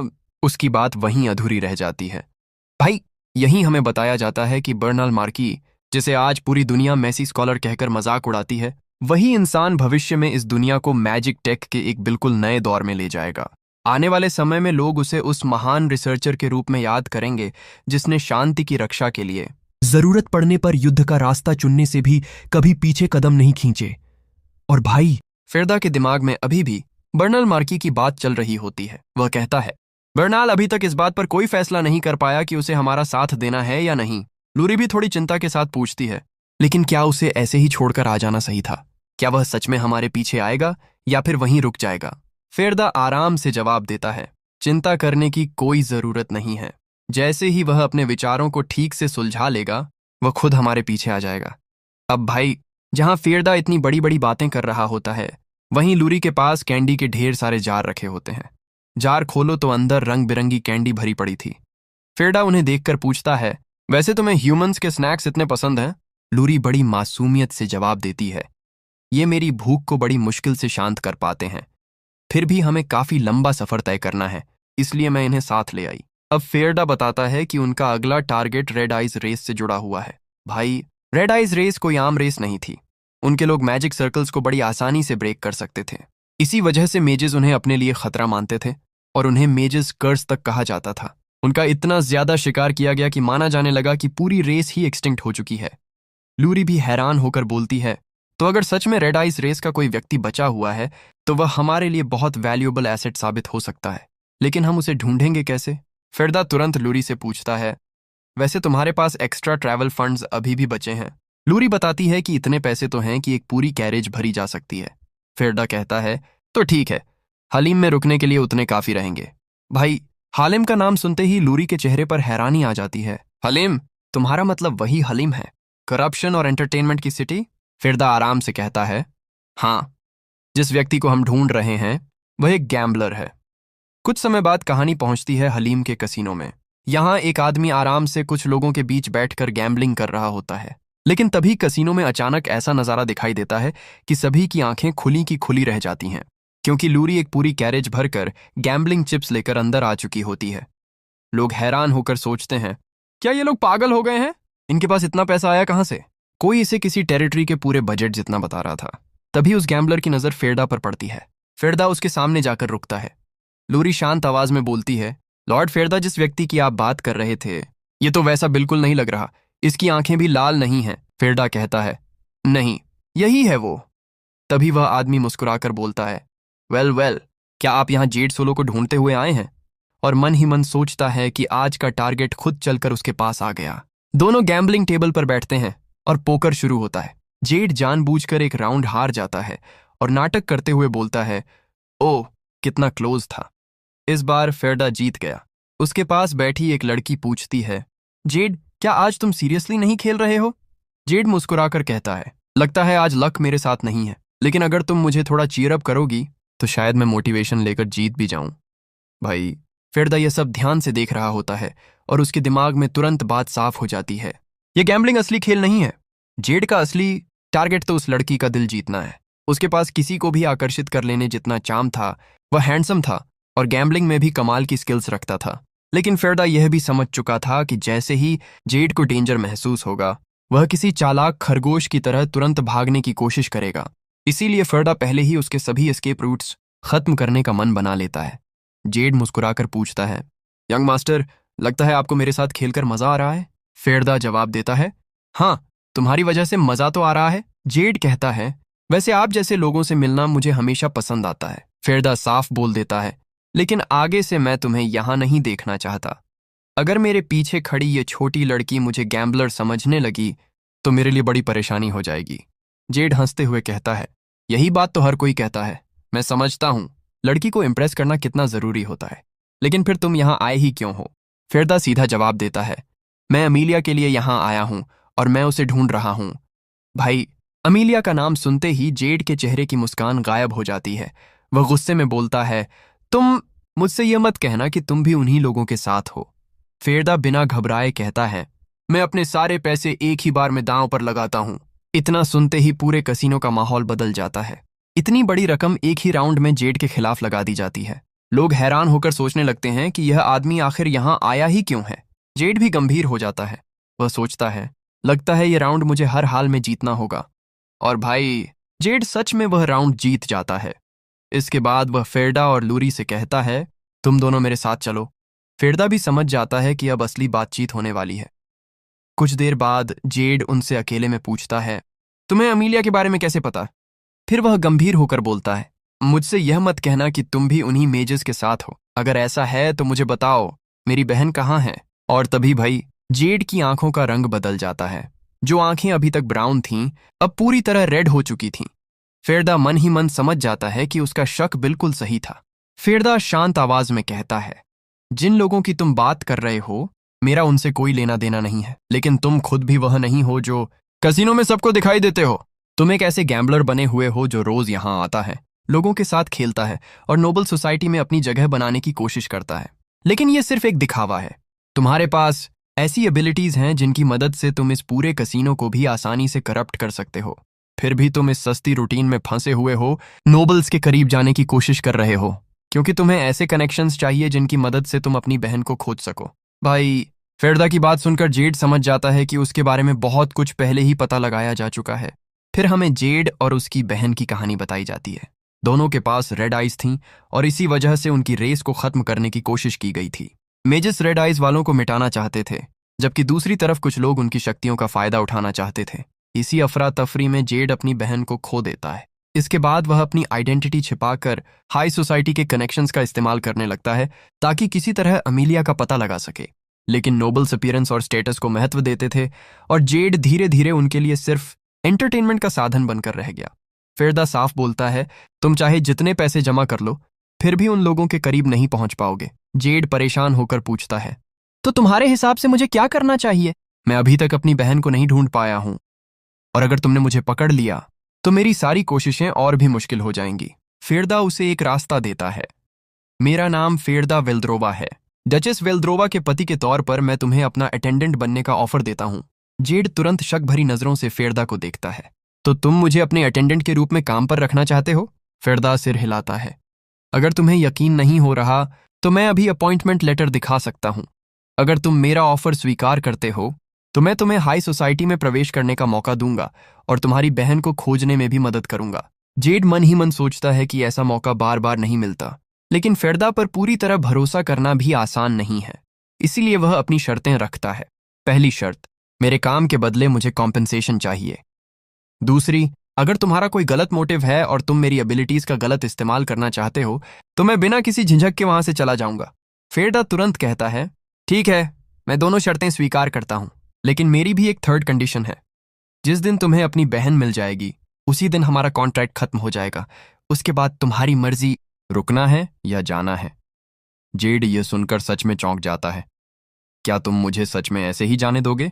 मुझे बेचोगे नहीं, स्लेव भी नहीं बनाओगे? फिरदा हंसकर जवाब देता है, लोगों को खरीदने या बेचने में मेरी कोई दिलचस्पी नहीं है। कॉन्ट्रैक्ट खत्म होते ही तुम आजाद हो। लेकिन जेड के मन में अभी भी एक सवाल था। आखिर फिरदा को रेड आइज रेस के व्यक्ति से जरा भी डर क्यों नहीं लग रहा था? जेड फिरदा से पूछता है, क्या तुम मेज हो भी या नहीं? तुम्हारे सामने रेड आइज रेस का एक इंसान खड़ा है और फिर भी तुम्हें डर नहीं लग रहा? मैं तुम्हारा नेचुरल एनिमी हूं। फिरदा उसकी बात सुनकर हंसता है। कितनी हास्यास्पद बात है। अगर कोई मेज सिर्फ इसलिए डर जाए क्योंकि उसकी मैजिक किसी दूसरी रेस पर काम नहीं करती, तो वह मेज होने के लायक ही नहीं है। फिरदा साफ कर देता है कि वह जेड को जबरदस्ती रोकने वाला नहीं है। हालांकि मन ही मन वह जानता था कि अगर वह जेड को रोकने की कोशिश भी करे तो यह आसान नहीं होगा, क्योंकि पिछली जिंदगी में जेड कई बार प्रिजन को तोड़कर वहां से भाग चुका था। जेड फिरदा को ध्यान से देखकर बोलता है, वैसे एक नोबल के तौर पर तुम काफी अनयूजुअल हो। ठीक है, अब से मैं लॉर्ड के लिए काम करूंगा। तो बताओ, ग्रैंड डचेस वेल्द्रोवा के कॉन्सॉर्ट के रूप में तुम्हारी तरफ से मेरी पहली ड्यूटी क्या है? फिरदा बिना ज्यादा सोच विचार के अपनी पहली ड्यूटी बता देता है, तुम्हें जाकर एक लड़की को हमारे साथ लाना है। भाई, यह सुनते ही जेड के मुंह से उसकी बियर्ड लगभग निकल ही जाती है। वह हैरानी से पूछता है, क्या एक लड़की को लाना है? फिरदा बिल्कुल शांत रहता है और कहता है, क्या यह कोई ऐसी चीज नहीं है जिसे तुम आसानी से हैंडल कर सकते हो? मेरा मतलब है, वह लड़की अकेली रहती है, तुम्हारे लिए उसे लाना मुश्किल नहीं होना चाहिए। जेड के चेहरे पर ऐसा भाव आता है जैसे उसने अभी अभी अपने नए जॉब की सबसे अजीब ड्यूटी सुन ली हो। तो भाई, अगर आपको यह चैप्टर पसंद आया हो तो वीडियो को लाइक जरूर कर देना और चैनल को सब्सक्राइब कर देना, क्योंकि अगली कहानी में जेड की नई जर्नी और उस रहस्यमयी लड़की की एंट्री होने वाली है।